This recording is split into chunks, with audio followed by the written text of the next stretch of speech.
One day, we see a group of people waiting for something, and we learn they are waiting to see what skill their son will acquire, or whether he will become a lion or a hyena. The important thing is that this son is the hero of our story. We discover that the children in this world gain different skills when they reach the age of 10, like our hero whose name is Arel. These skills are based on the class that appears to them, meaning whether it's a blacksmith, an adventurer, or even a wizard. Finally, the day of the festival comes and the children acquire different and distinguished classes like their parents, until it's our hero's turn.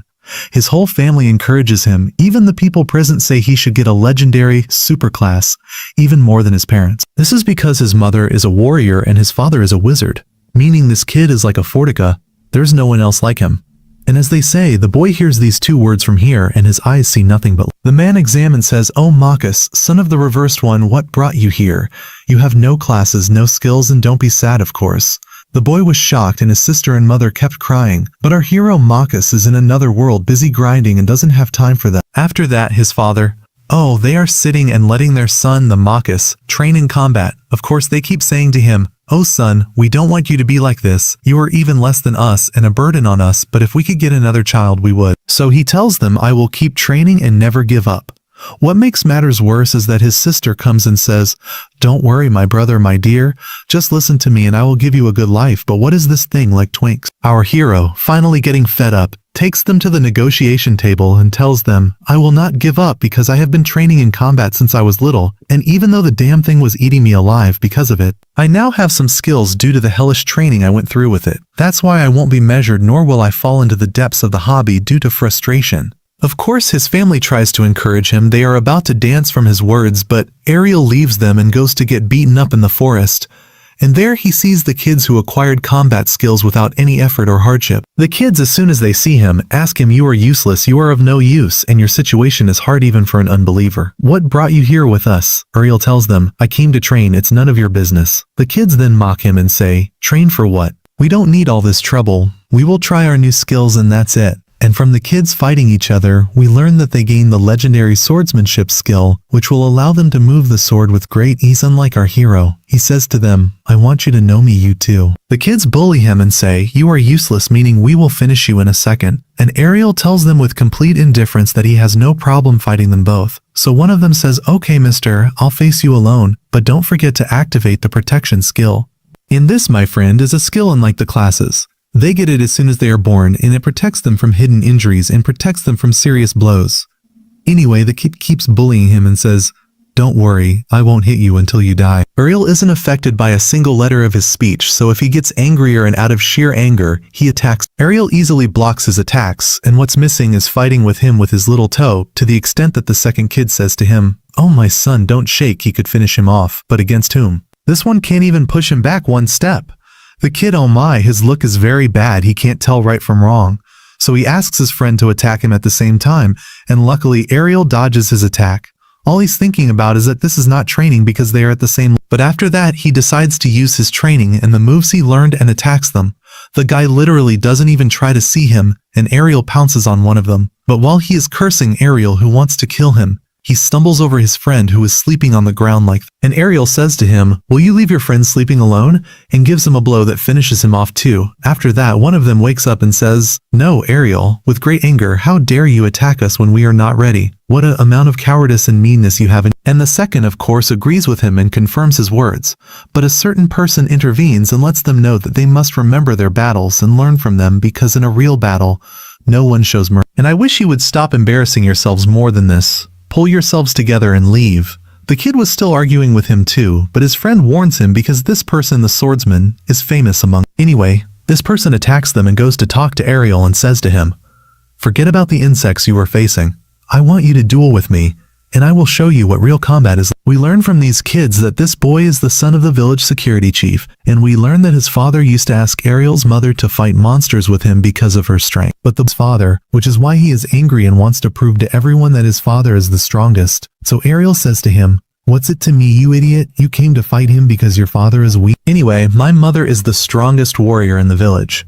This boy lets them know that children acquire the talents of their parents, and that if he defeats Arel, he will prove to everyone that his father is the strongest. And at the end of his speech, he says to Arel, "Be careful now, I became a swordsman a year ago and I kept fighting every day, not like those slackers standing there.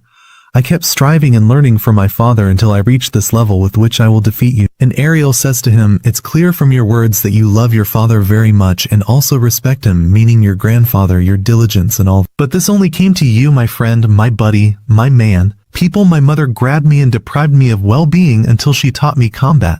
And a guy like you, who just learned a year ago, won't defeat me. And at that moment, the battle between them begins and fiery clashes in the two are fighting very professionally.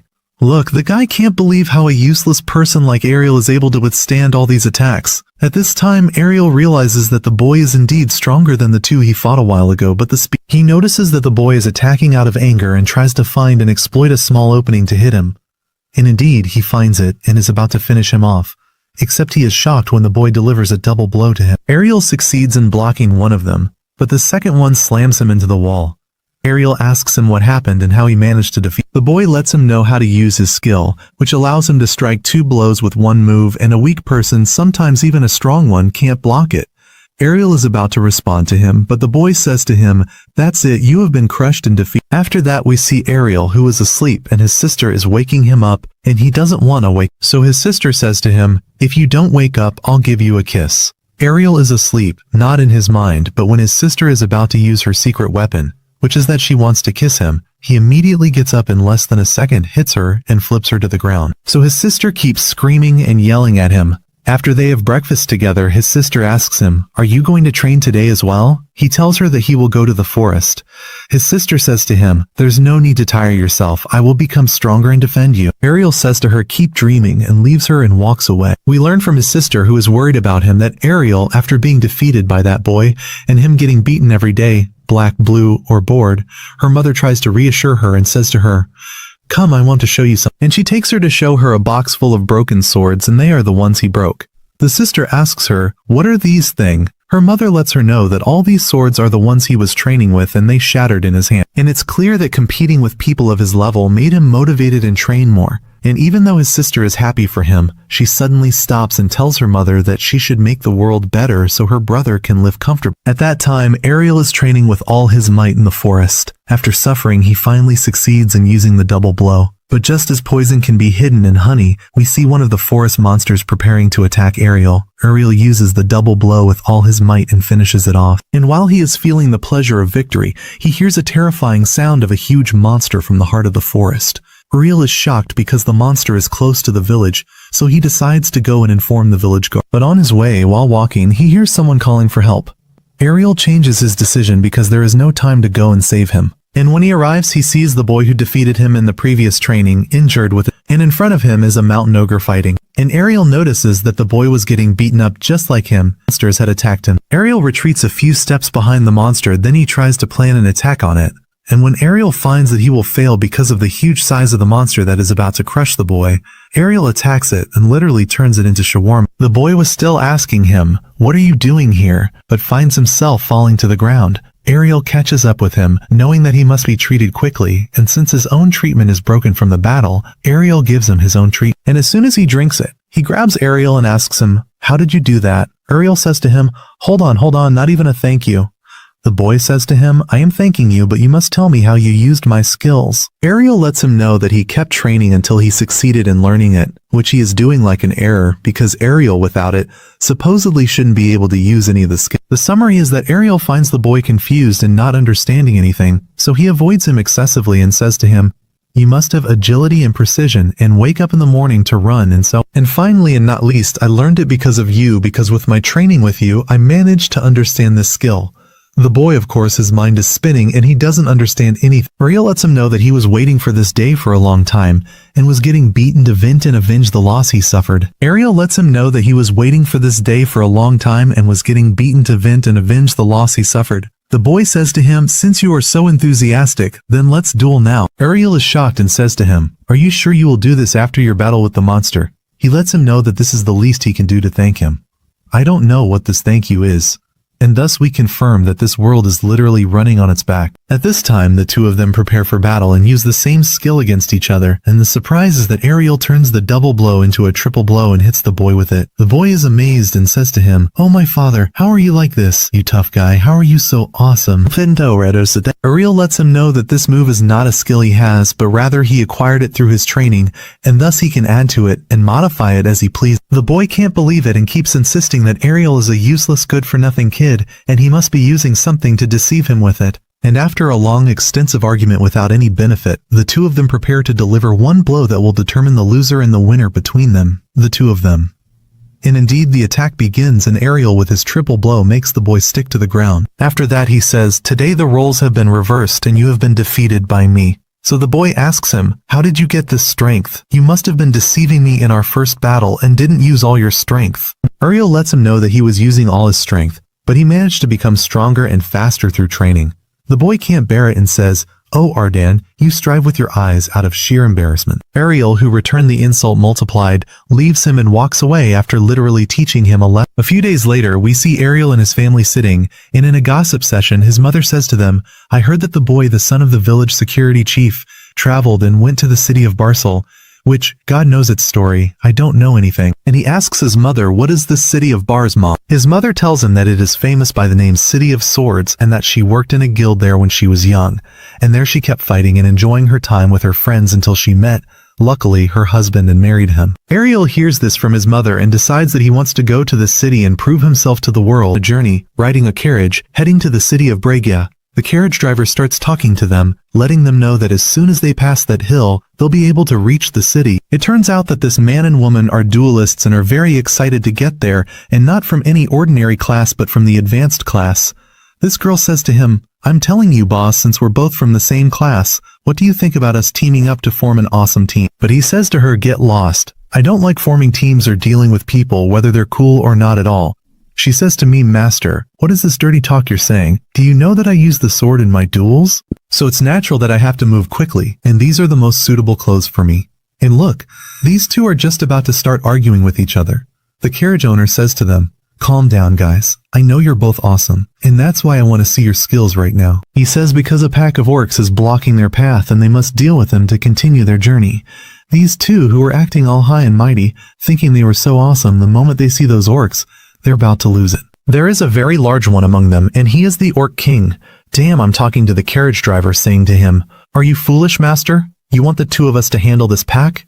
You want a full team?" Then we see one of the passengers grabs the hand of this duelist and says, "Please, you must protect us." But he says, "By God, are you foolish? Protect who? I can barely protect myself." This waiter gets up, exposes him, approaches me, leaves the carriage, and bolts from the place. This righteous girl approaches and says, "I am not prepared to risk my life for some scum like you." As for the carriage driver and the residents, it's also clear that we must flee.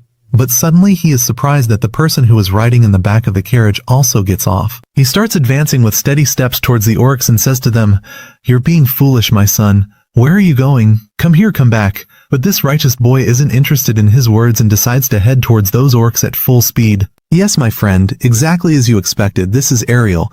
He starts pouncing on those orcs and takes them out one after another. As for those riding in the carriage, when they see what's happening, they are astonished because the boy suddenly disappears in another place. The carriage driver can recognize the skill that Arel is using. It's called the lunge skill, and indeed it is an exceptional skill, and not just anyone can use it. But once you're surrounded, it won't have any use, just as he predicted. Suddenly, we see the orcs manage to surround Arel from everywhere. He is waiting, wanting to see what this paper can do exactly with the orcs surrounding him. And if you think this is the end for Arel, you're wrong, my friend. Because when they pounce on him at once, he can use one of his skills through which he can eliminate all the orcs around him. Those sitting in the carriage are amazed and can't believe what they're seeing, especially the driver, because he can recognize the skill as the one who created it is the Sword Princess herself. Through it you can defend and attack at the same moment, and its name is the Victory Dance. But to my knowledge, this skill is restricted to girls only. This makes him have many questions, and how did this boy manage to learn it? Anyway, let's return to Arel, who is about to face the Orc King himself. After he manages to dodge his attack, he is about to land on his throat and literally pierces it with his sword. With this, Arel managed to eliminate the entire orc pack by himself. This makes the three of them extremely happy because this righteous boy managed to eliminate all the orcs by himself. After that, we see Arel approaches the carriage owner and says, "I think the problem is solved now. Let's continue our journey because I want to go to the City of Swords and start training there to become awesome. The carriage driver says to him, wait a second, aren't you sure that you yourself are already awesome? And this young boy suddenly appears like a nuisance and starts talking to Arel, asking him about the skill he possesses. As for Arel, he lets them know that his story is he doesn't have any skills. Everyone is utterly shocked, even though he is awesome.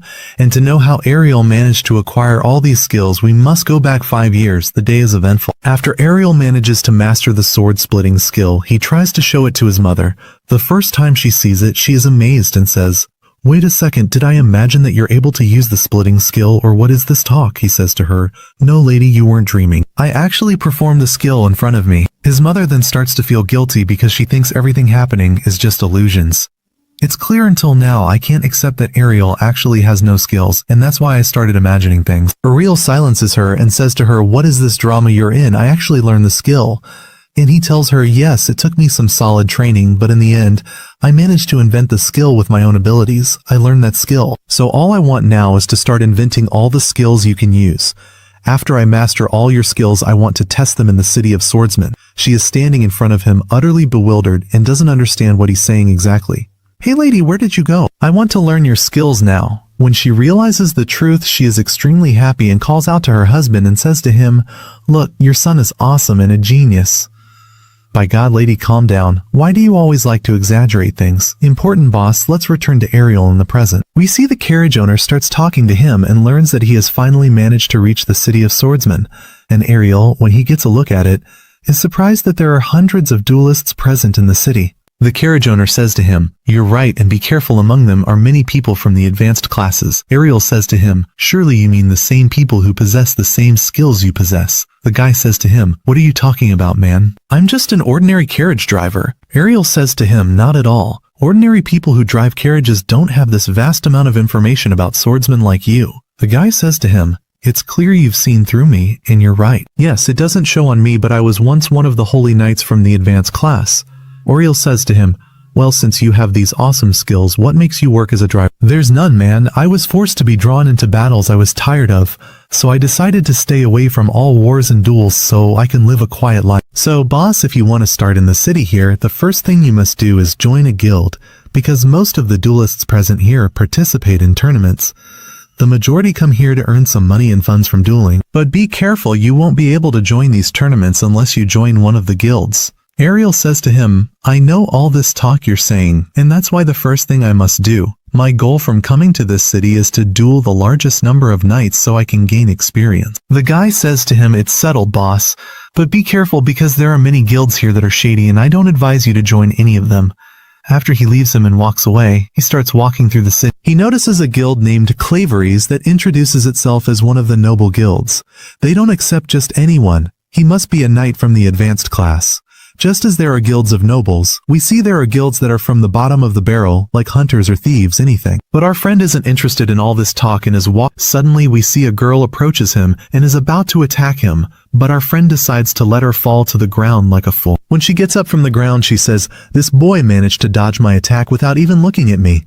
It's clear he is different, awesome, and unlike all the people coming today. So she gets up from the ground and says to him, you look new and came here to join a guild? He says to her, correct, that's what I intend to do. She says to him, I heard your voice, glory to God. I'm actually looking for new members to join my guild. She gets up, takes out the contract and says to him, I'll tell you what, boss, we want your generous signature on this contract. Here he confirms the matter is very strange. He says to her, I'll tell you what, I refuse the offer.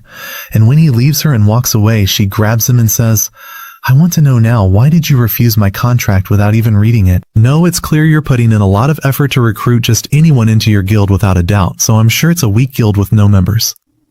When she hears this, she says, wow. She says to him, look, the matter isn't that strong, you know. I'd like to let you know that our guild is very famous. He says to her, yes, surely famous with a rotten reputation. She says to him, you haven't left me any other choice. What do you think about joining my guild? In return, we can go out, have fun, and mess around together as you want. But Arel lets her know that he isn't interested in all this dirty talk at all. And our friend confirms that the personality of the girl in front of him greatly resembles the personality of his older sister. He says to her, right, since you are one of the residents of this city, where is the largest guild here? She says to him, what are you talking about, man?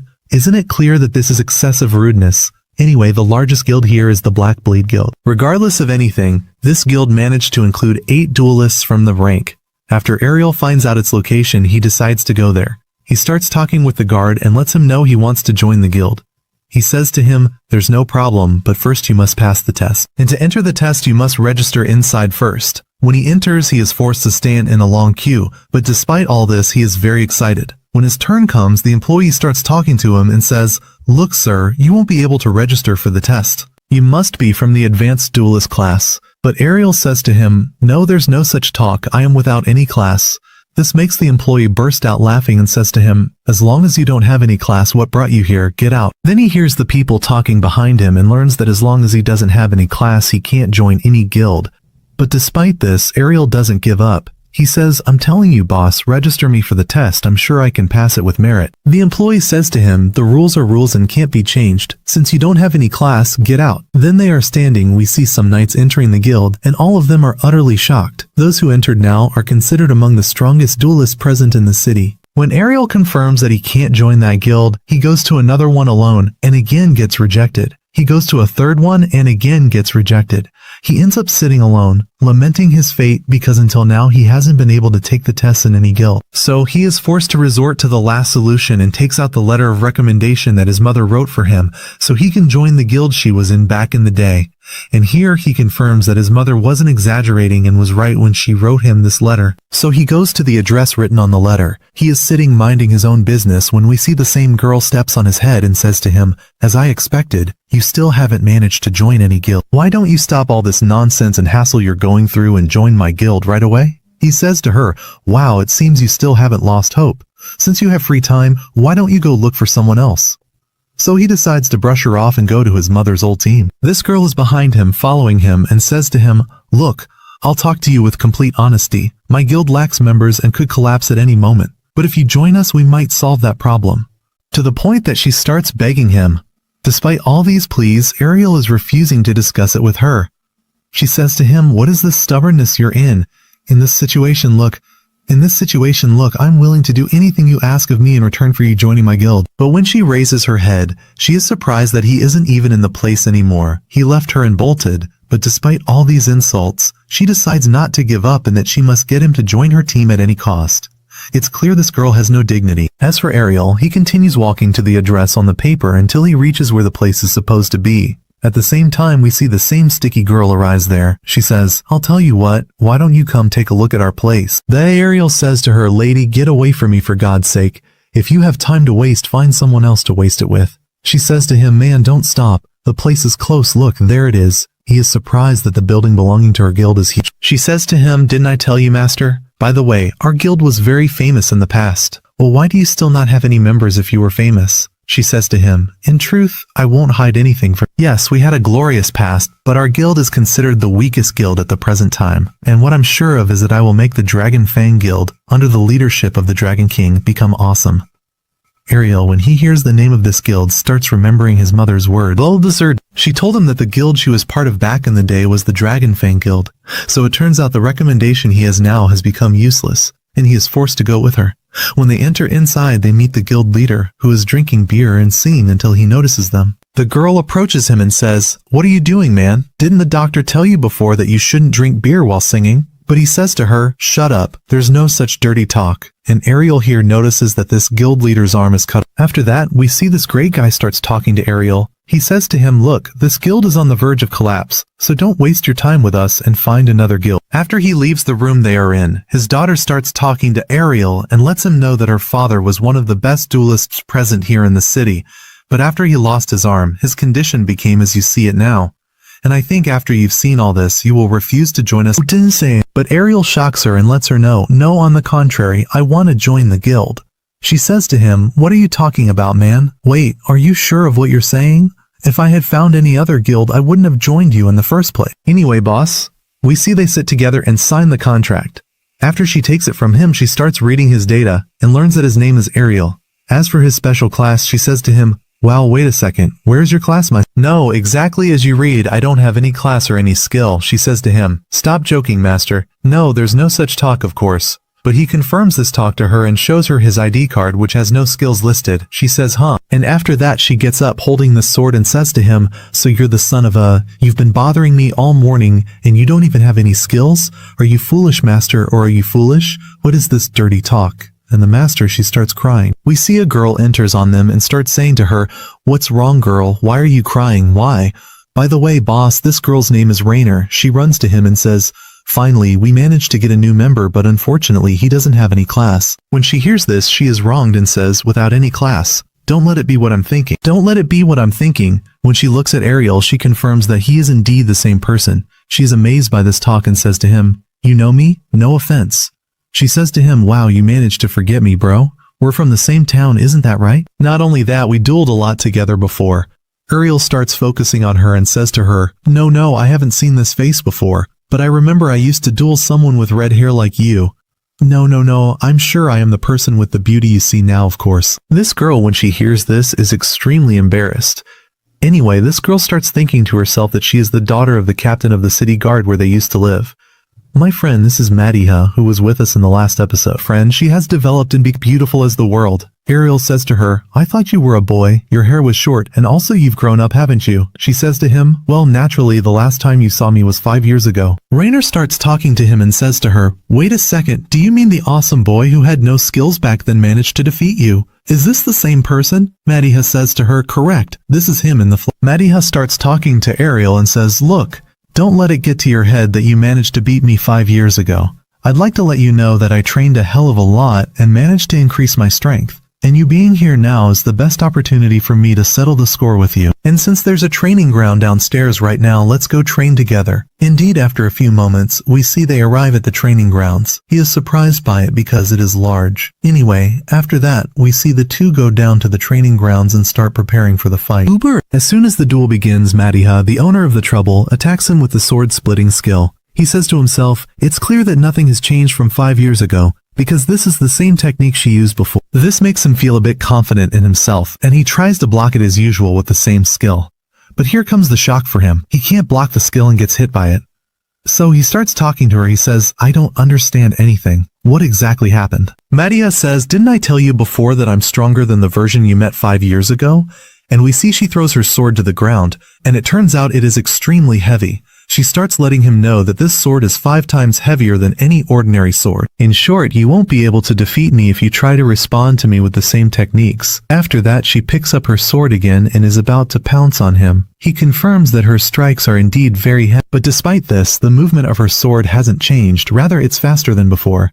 If he continues to block her attacks, without a doubt his sword will break, and he will be defeated by her. So he tries to distance himself from her and says to her, it's clear you've revealed your trump card, that's all you have, so I'm not forced now to block your skills. Madiha isn't interested in his talk and tries to pounce on him. The moment she gets the chance to attack him directly, she doesn't hesitate for a single moment. Here comes the shock for her. He disappears from in front of her. In a few moments, he appears from behind her and hits her on the head. This makes Madiha surprised, and she says to him, wait a second, you're supposed to be injured. How did you manage to disappear from in front of me? He starts letting her know that the skill he used is called the shadow skill. This makes her shocked because this skill is very rare for anyone to be able to use it at all. But despite this, she tries to attack him again with all her strength.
The next morning, Arel woke up and sat with Lena and Lilia to discuss the guild's next plan.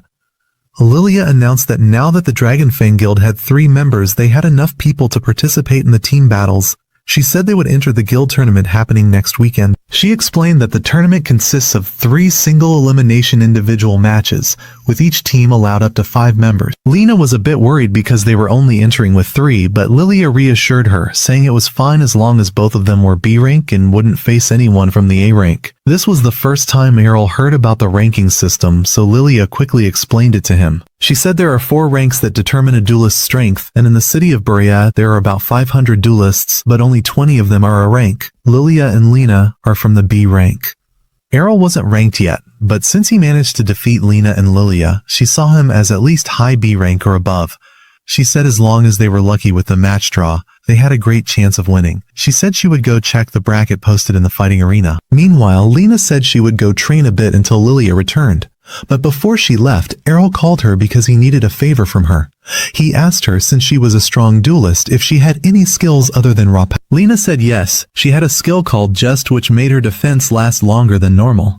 Arel thought for a moment and said that skill would be very useful for him in battle. Then he asked her if she could hit him multiple times. She blushed and said shyly, "Can't we do a normal training session like everyone else? You're asking for strange things." But Arel quickly said, "Wait, you misunderstood. I just want to see if I can endure the hits without using defense. Maybe I can copy that skill too." Lena was shocked and said, "You're crazy. These skills are gifts and it's hard for anyone to acquire them. They're determined by your class." But he said, "You saw with your own eyes how I copied the twin slash and shadow step skills before, so I should be able to copy this one easily too." He asked her to hand him her sword. She gave it to him but was sure he wouldn't be able to lift it because the sword was specially made and 5 times heavier than normal swords. But Arel grabbed it and drew it with ease, starting to swing it as if it were light. She asked him, "How are you doing that?" He explained that while the strength skill increases muscles, training also strengthens the body, and Arel had been training every day for years. Lena realized she was wrong and said, "Okay, I'll help you with the training, but if you want me to hit you, don't blame me later." After a while, Lilia came running back screaming and saying, "Disaster! The bracket has us against the Black Blade Guild." She said that team had 8 A-ranked duelists. Despite this, Lilia tried to reassure her saying, "We can beat them, don't worry." But when she finished speaking, she found Lena actually hitting Arel, who was on the ground. She asked her, "What are you doing?" She replied, "He asked for it." The funny thing was Arel was covered in bruises, but then he stood up and said very calmly, "Since I got beaten up, what's for lunch?" Finally, the day of the tournament arrived. When they arrived, they heard people talking saying, "What a shame, Team Dragon Fang against Black Blade," and of course people refused to bet on them because they knew they would lose. Everyone was cheering for Team Black Blade. Lilia got very angry and said, "How can these people see us as so weak?" She went over to them and started arguing, but Lena held her back and said, "Leave them, they're not worth it." Makes her feel he didn't care about anything, but he was surprised and asked, "What are these bets? Are bets legal here?" Lena said, "Yes, all the matches here can be bet on. The odds right now are 20 to 1 against us." Lilia got angry again and said, "That means no one expects us to win, but if we win, what of money?" She said she had taken a new loan and mortgaged the guild building to bet on themselves. Arel then began to understand why the guild was drowning in debt. Suddenly, they heard laughter behind them. They turned and saw George, the leader of the Black Blade Guild, standing there laughing sarcastically. He said, "I came to wish you good luck here," and continued, "It's a pity to see a guild that was once our rival end up like this." He also said, "I heard you recruited that useless guy you have." Lilia replied angrily, "It's none of your business," but he said, "I was the one who arranged the bracket myself because I wanted to see you collapse with my own eyes." She said, "You're cheating, you manipulated the result." He said, "Consider it a favor because you'll get to see what it's like to face a famous guild like." He told her, "Forget about being able to beat us." After a while, the main event began. Arel and his team entered the arena and looked at the list of Black Blade opponents. They were surprised that their leader wasn't participating. Arel was surprised and said, "Maybe they're looking down on us." But Lilia said no, because those entering are all among their strongest duelists and all are a rank. Arel got very excited and said, "Great, with this situation I'll be able to discover and see new skills." But Lilia said, "This isn't a picnic, Jean. The fate of the entire guild is being decided here." The match began. The announcer announced a fighter from Black Blade named Gio. When it came to announcing a Dragon Fang fighter, she paused for a moment and said, "Arel the Classless." This was of course because she didn't know his rank. The entire audience started murmuring, not believing that an unranked person could enter and participate in the tournament. Gio laughed sarcastically and said, How can I waste my time with someone like him?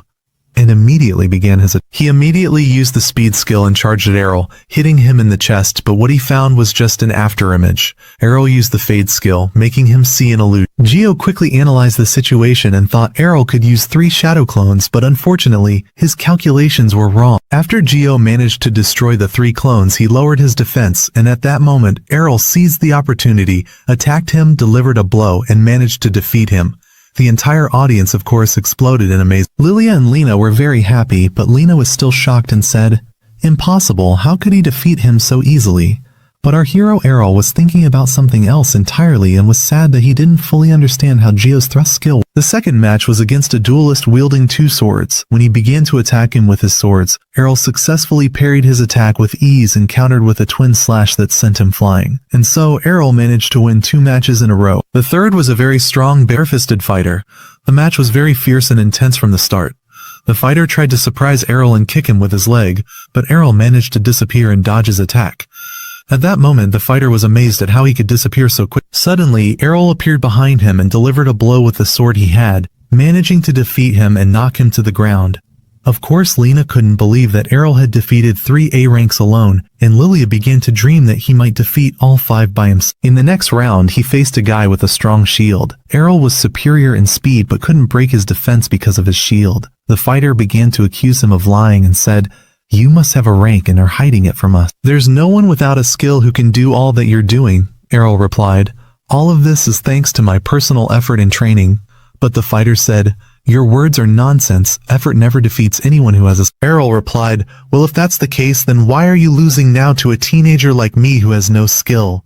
The fighter got very angry at his words and then their fight continued. The fighter tried to attack him with a strong blow with his shield, but Arel managed to parry it and delivered a strong kick, knocking the shield out of his hand. The fighter was shocked and felt terrified and said, "The kick you just did, I recognize." Arel laughed and said, "Well, that's natural. I copied it from the previous fighter."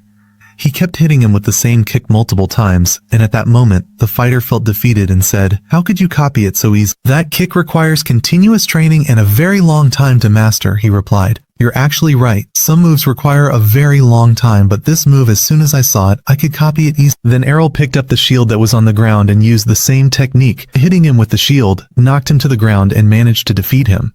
And so Arel managed to achieve 4 consecutive victories without any defeat. We see the audience began to doubt and said, "He must be a fake. It's impossible for him to be unranked." So the judges decided to verify and contacted the Guild Association to get his official assessment. The announcer asked him, "Do you agree to show your card to the people?" He said, "Yes, no problem. The important thing is for people to calm down." She displayed the card on the screen and it was clearly written that he had no rank. The people fell silent and were shocked. Lilia said, "If I had known he was this strong, I would have bet all the money I had." Lena said to her, "You need a psychologist to stop this gambling you're doing." But she admitted that Arel's strength was truly supernatural. The last fighter from Black Blade entered the arena, and Arel felt that this man was completely different from the others. The fighter's name was Masamune. Just from his stance, Arel felt danger. Masamune said, "It's good that you felt the danger. That's why you were cautious and kept your distance from me." Masamune said, "I was planning to use my ultimate move to finish you off with one blow." And as soon as Arel heard the word ultimate move, he decided to take a risk and get closer to him. Then Masamune drew his sword with lightning speed and tried to behead him, but he was surprised that Arel had disappeared from in front of him, and he didn't know where he went. He looked around and found Arel behind him saying, "True, you're fast, but I trained under someone faster than you." He used his mother's skill called Storm Thrust and delivered many fast, consecutive blows and indeed succeeded in defeating him and knocking him to the ground. After that, Arel was announced as the winner. Lilia and Lena looked at each other, not believing that they had won without even moving from their spots. Lilia ran to him and wanted to hug him, but he moved quickly and dodged her, laughing and saying, "My sister used to surprise me with the same move." He looked at Lena and saw she had opened her arms as if she was going to hug him, but when she realized, her face turned red and she said, "Sorry, I got carried away a little." He said to her laughing, "It's okay, I didn't mind you hugging me, but I wish you had taken off your armor so I'd be more comfortable." In the stands, we see George was looking at them celebrating, his face red with anger, of course. He said in a voice, "I won't let you get away with this, Arel. You'll pay the price for this defeat very soon." At night, we see the 3 of them celebrating the victory. Lilia was happy, saying, "There's nothing better than celebrating after a win." Arel was surprised when he saw her drinking and said to her, Can you drink? But Lena was holding juice and kept laughing at him. Then Lilia approached Arel and boldly asked him to marry her. Arel immediately refused outright and without any hesitation. Lilia said jokingly, "Are you shy or what?" He replied calmly, "No, not at all, but I never thought about being with you ever." She replied, "What a pity. If you had married me, I would have fulfilled everything you wanted." He replied to her, "If I ever think about getting married, I'll marry someone like Lena." Lilia was shocked and Lena's face turned red with embarrassment. In a flustered voice she said to him, "You should have humored her instead of embarrassing her." Arel asked her calmly, "Why do you think I would humor people?" Lena replied, embarrassed, "Because people say I'm like a man because I'm always training." Arel said to her frankly, "I actually used to think that too before." Lena was startled and said, "Am I that bad or what?" But he said, "No, I don't mean that at all." But Lena said, "It's fine. My whole focus is on becoming the strongest duelist and I don't have time to dress up and be like other girls." At that moment Lilia got very upset and decided to tease Arel, and of course her style bothered Lena a lot, and she kept yelling at her, embarrassed, and asked Arel to come and continue training with her. Arel immediately agreed and went with her so they wouldn't argue. During training, Lena was hitting Arel hard so he could help himself learn a new skill. At that time, we see Rude, Lilia's father, entered after hearing the sound of their fighting. He didn't know they had won the tournament and said to them, "What is this chaos? Are you venting your anger because you lost?" Lilia replied, "We didn't lose, we managed to beat the Black Blade team." Rude was surprised and said, "They must have sent you beginners." But when he found out that all their opponents were from the A rank and that Arel, who was classless, managed to defeat them alone, he began to realize that this kid was really not ordinary. But even after this news, Rude wasn't optimistic and said, "The big guilds will surely snatch him away soon. At that time we'll be lost again." Lilia said to him confidently, "Don't worry, I have a genius plan to make him stay with us forever and never leave. And the plan is for him to marry me." And before her father could respond, Arel said coldly, "I never promised her anything like that, and your daughter is foolish and says anything." When Lilia heard this, she was upset and her heart was broken. But Arel at the same time said to Rude, "Why are you so desperate in your life? I want you to fight to the end like your daughter, and if you can't, then just cut off your other hand and be done with it." Rude got very angry and said, "Since I lost my arm, I'm no longer a duelist." "A sword fighter without a sword is worthless," Arel replied. "I don't have a rank either, but I never gave up and became a duelist through effort and continuous training." Rude didn't reply to him at that time and left silently. But Arel didn't care about him and talked with the girls about how they could restore Rude's enthusiasm to fight again. Arel said, "I wished I could train with him one day and learn his skills, but unfortunately that's not possible now." Lilia suggested, "Why don't you go down to the dungeon beneath the city? Then you'll be able to learn new skills there." Lena immediately agreed because she needed more training before the Sword King tournament. Arel asked, "What tournament is that?" Lena explained, "It's the biggest tournament in the City of Swords which determines the strongest duelist in the kingdom." Lilia said, "I knew you would participate, so I prepared a participation form for you." Arel took the paper and, with utter coldness, tore it in half, but the paper she had given him wasn't a participation form. It was a marriage contract. Arel grabbed her by the arm and pulled her hard until she apologized, screaming, "I'm sorry." In a dark place, an evil witch was reporting to George, leader of the Black Blade Guild, that she had been watching Arel's group and said they were going to the city dungeon tomorrow. George smiled sinisterly and said, "Good, let's arrange a little accident there to make that kid disappear from the face of the earth for good." The next morning, Lilia entered Arel's room, imagining that when she woke him up and he saw her first thing, he would be enchanted by her beauty and immediately agree to marry her. She approached him quietly so as not to startle him and tried to wake him up in her own way. But before she could finish, Arel immediately opened his eyes and suddenly said, "What are you doing here? Are you stupid or what?" Immediately Lena was startled and tried to defuse the situation, saying shyly, "Good morning, my dear, my husband." And when she approached him again, he pushed her face away. Lilia screamed and said, "Why are you so cruel to me?" He said, "You're the crazy and stupid one." She said angrily, "If you married me, you would live the happiest days of your life." So he grabbed her, tied her hands to the bed, and left her there so his nerves could relax a bit from the headache she caused. After that, the three went to the dungeon entrance. Arel was surprised by the huge crowd there. Lena told him it was because the Sword King tournament was approaching and all adventurers were going down to train. There was a long line at the magic teleportation circles. Lilia explained that these magic circles allow people to return to any floor they have reached before instantly, but they cannot be used for a new floor. She said she had reached floor 12, and Lena had reached floor 14. Arel said, Great, I'll go with Lena to floor 14 immediately. Lilia immediately corrected him. No, smart guy, the magic won't teleport you except to the floors you've reached yourself first.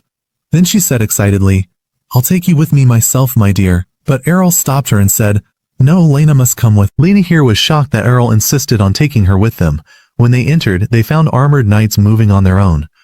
Arel and Lena drew their swords immediately. One of these knights attacked him and he quickly parried the blow, but the second one attacked from behind immediately. Arel immediately jumped back, surprised by his speed despite the heavy armor, and immediately cut its neck with his sword. But the armored knight began to move, and it was as if nothing had happened. Lena was fighting the second one and said to him, These armors don't have souls, they're just empty armors animated by the dungeon's magic. Arel focused on its leg and hit it, so the knight immediately fell to the ground. Lena also finished off the knight she was fighting and said to him, Be careful, these knights regenerate after a while.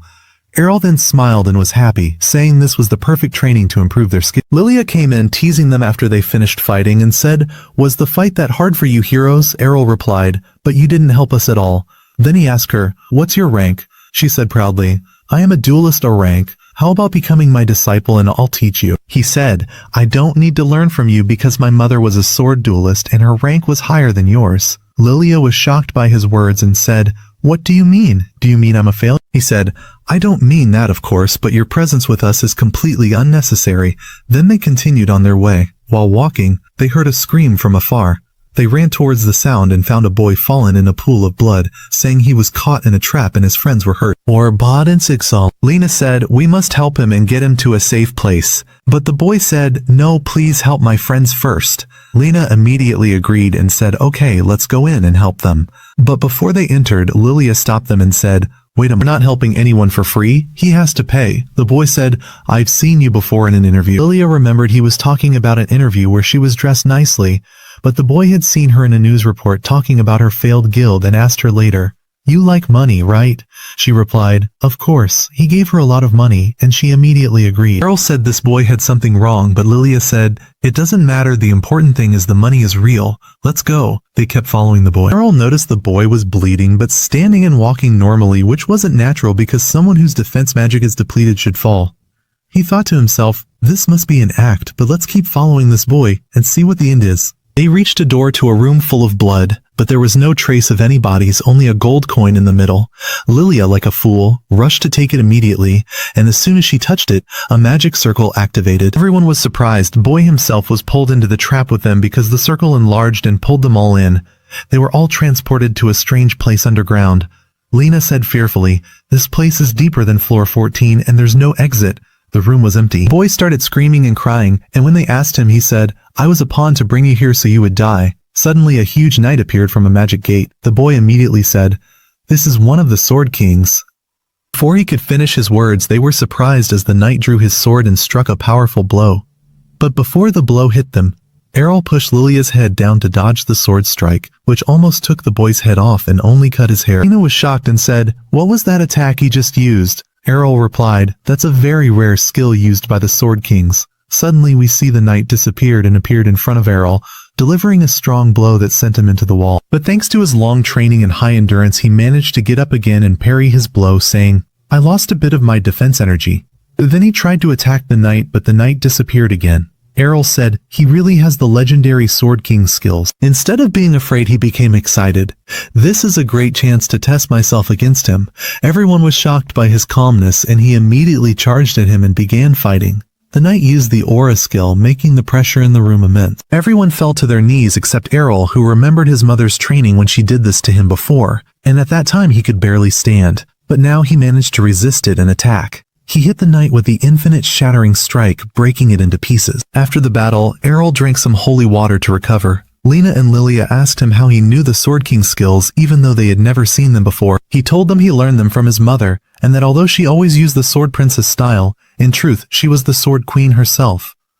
This was hard to believe, but Lena believed him because she knew he didn't lie about such things. She asked why his mother hid this. He said, My mother wasn't seeking fame or the spotlight, so she always hid the truth about herself. Lena laughed and said, If I had known that, I would never have challenged you. Arel said, Thank God you didn't know. I needed that fight to develop myself. Lilia said, Let's get out of this terrifying place quickly. Suddenly a light appeared. Arel's heart raced, thinking it might be a new enemy, but Lilia said, This is the exit gate, so they all left. Back in the city, we see Rude was in a bar drinking. He heard some young men talking about how George set a trap for a group of adventurers and left their friend to die with them. Rude heard the guild's name and went crazy when he understood they were talking about his daughter. He rushed to them quickly, grabbed them and broke the table saying, "What is this talk?" And before he hit them, George appeared with a sinister smile and said, "I wanted to give you some bad news." He said, "Your daughter and her friends died in the dungeon." Rude screamed at the top of his voice and said, "Haven't you had enough? You took my arm and now you want to take my daughter too?" He fell to his knees, calling her name, and suddenly Arel and the girls entered. Everyone froze. Lilia said, "We're alive, you traitor." George, of course, was shocked and said, "How did you survive?" She said, "Thanks to Arel, we defeated a sword king and came back. And we also got a confession from the boy who tricked us that George was behind the whole trap." George began to get nervous when he remembered they had discovered him, but then he remembered that there are no laws governing the dungeon, meaning no one could arrest or punish him for what he did there. He left the place with full confidence and said, "There's nothing you can do against." As soon as he returned home, he was very upset and angry and started breaking everything in his room, saying, "I was the strongest one after I got rid of Rude and Arel's mother, and now I'm being rivaled by a boy with no rank." He couldn't believe a young boy like Arel had become stronger than him. Suddenly he heard a strange voice coming from the sword in the room. The sword began to speak and said it could grant his wish if he freed it from its restraints. It began to introduce itself saying, "I am the enraged sword. Koruo, let me help you so you can get your revenge." We continue our story, and the next day we see Lena and Lilia sitting in the hall. Lilia looks very worried about the preliminary schedule for the tournament matches and has just discovered that she will face Arel, so there is no hope for her to reach the finals now at all. Farrell told her not to be so upset because her chances of winning the tournament were weak from the start anyway, and that's because her level is low. But his words didn't make her feel better at all. Lena, fortunately, is not in the same group as Arel in the qualifiers, but she will still face very tough opponents, so she must do everything she can to pass these qualifiers. Lilia said she intends to put in all her effort, even though she knows she could never beat Arel from the start. So, that's why she said she would go down to the dungeon now to continue training. She asked Arel to come with her to protect her if any danger occurred, but he didn't want to go down to the dungeon again. At that moment, Rod came out to see what was happening, and after learning that Lilia intended to enter the dungeon again, he warned her to be careful because no one knows what other trap George might have prepared. Obviously, he doesn't want his daughter to die. Lilia saw that her father was genuinely worried about her, so she reassured him and told him she would be careful the whole time. This relaxed Arel a lot, and he immediately wondered about the changes that had suddenly happened in Rod. But of course, after he was about to lose his daughter because of George's cruelty, he understood that he couldn't remain weak just because he lost his arm. So he decided to start training again himself. After that, the day of the qualifiers comes and all the people are gathered to watch the duels between the fighters. Unfortunately, Lilia lost her first match against a random person despite all her training, and she was very upset. Arel tried to console her and told her that her failure was expected, so she shouldn't be so upset. But his words didn't comfort her. As for Arel, he won all his matches so far, and the next match will be the final in his group. Lilia knows he is very strong but warned him to be careful because the girl he will face has unique skills. Arel was surprised, wondering what unique skills meant. He thought he had seen all kinds of skills in the dungeon, but Lilia clarified to him that until now, he has only faced normal sword skills, while this girl has enchanted sword skills, meaning she can use magic with her sword while fighting. Arel was surprised then that there is no rule prohibiting the use of magic in the sword tournament, but in the end, he didn't care. He entered the arena, and the first thing the girl said was that she doesn't want to hear any excuses after the match that magic is against the rules because magic is officially allowed in the tournament. Arel told her he is always ready for any challenge.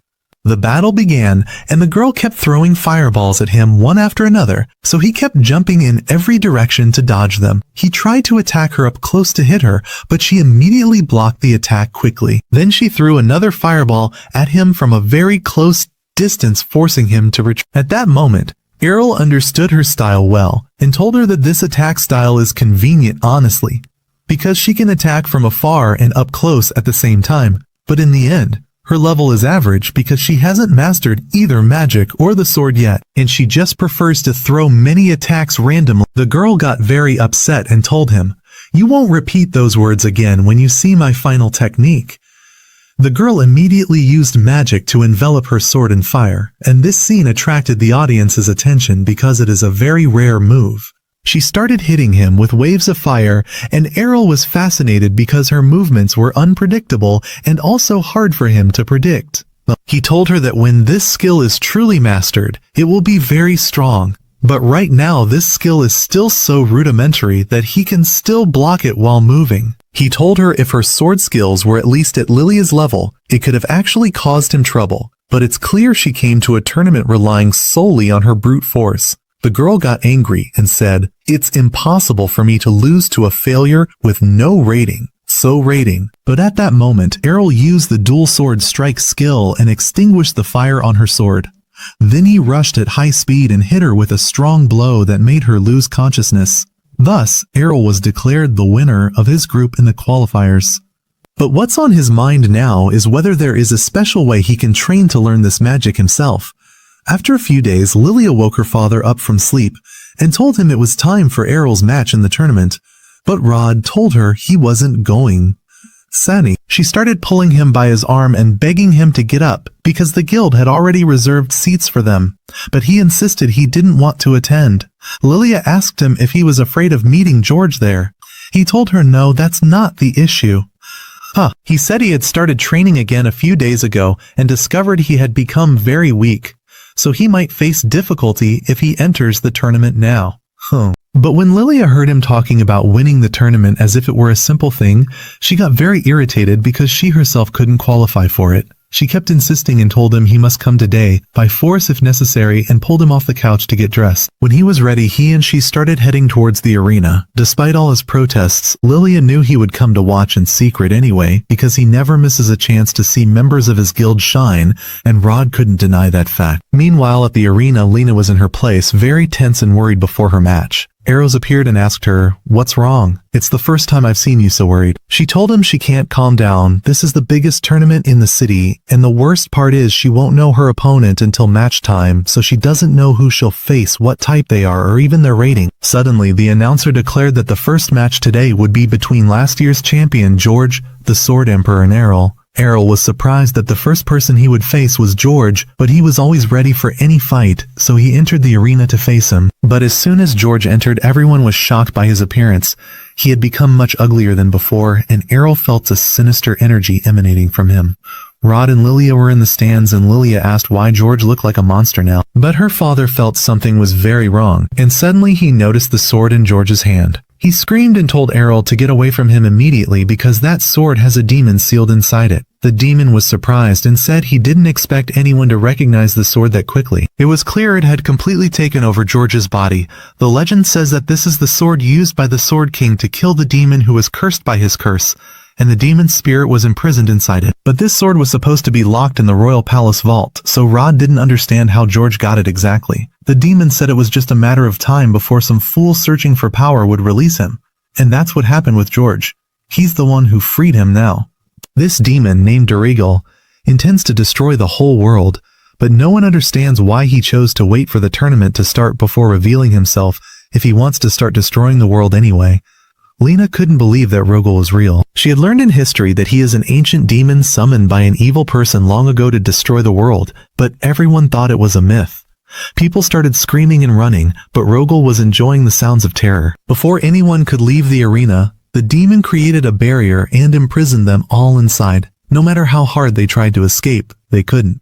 He intended to take his time killing them one by one, but he noticed Arel standing in front of him ready to fight. He mocked him and said, "Are you crazy standing against me with a sword instead of begging for mercy?" But Arel told him confidently, "I will defeat you." He told him that long ago he was defeated by the Sword King, so that means you can lose normally and be defeated. The demon admitted that he was indeed defeated before, but he told him there is no Sword King alive now, meaning there is no one who can stop him now. Arel told him, "You are wrong about two things. First, there is at least one Sword King alive in this era. Second, even if there is no official Sword King, I am confident I can defeat you." The demon laughed and said he must be crazy, but his laughter stopped when Arel used the legendary step and suddenly disappeared, reappearing in front of him and nearly slicing his neck. The demon was shocked because the skill is supposedly only usable by the Sword King alone, the one who can perform it. He went crazy and asked him, "How can you do it?" But Arel wasn't in the mood to talk and began attacking nonstop. The demon laughed again when he remembered he was in the body of the Sword Emperor, so he attacked with force and landed a blow on Arel's shoulder, knocking him to the ground. But when the dust cleared, Arel was standing normal. The demon was enraged and said, "How can a child withstand that blow?" But Arel told him, "Clearly my endurance skill training is starting to pay off." The demon began to get nervous because nothing was working against him, and at this speed he would be defeated. Indeed, Arel used the infinite strike skill and struck the demon with hundreds of blows all in 1 second and managed to make the demon collapse, defeating him. George's body was lying on the ground, completely exhausted, and everyone thought the demon had been neutralized. Arel started to walk away, but inside Rogel's mind he was cursing and swearing, not wanting to be sealed again. Knowing he couldn't defeat Arel, he thought it best to escape. He needed a new, strong enough body. He thought of going to Lena, but Arel was close to her, so he decided to target Rod. Suddenly the sword flew from George's hand towards Arel, but Arel managed to push himself and Lena away at the last moment, so the sword hit the wall. After the dust cleared, we were surprised to see Rod holding the sword. The demon Rogel managed to take control of Rod. Then we see him holding the sword to Lilia's neck and saying to Arel, "Let me go or I'll kill your wife." Arel calmly told him, "I never married Lilia in the first." But the demon recalled Rod's memories and thought he was lying because in Rod's memory, Lilia was always pestering her father and telling him she would marry Arel one day.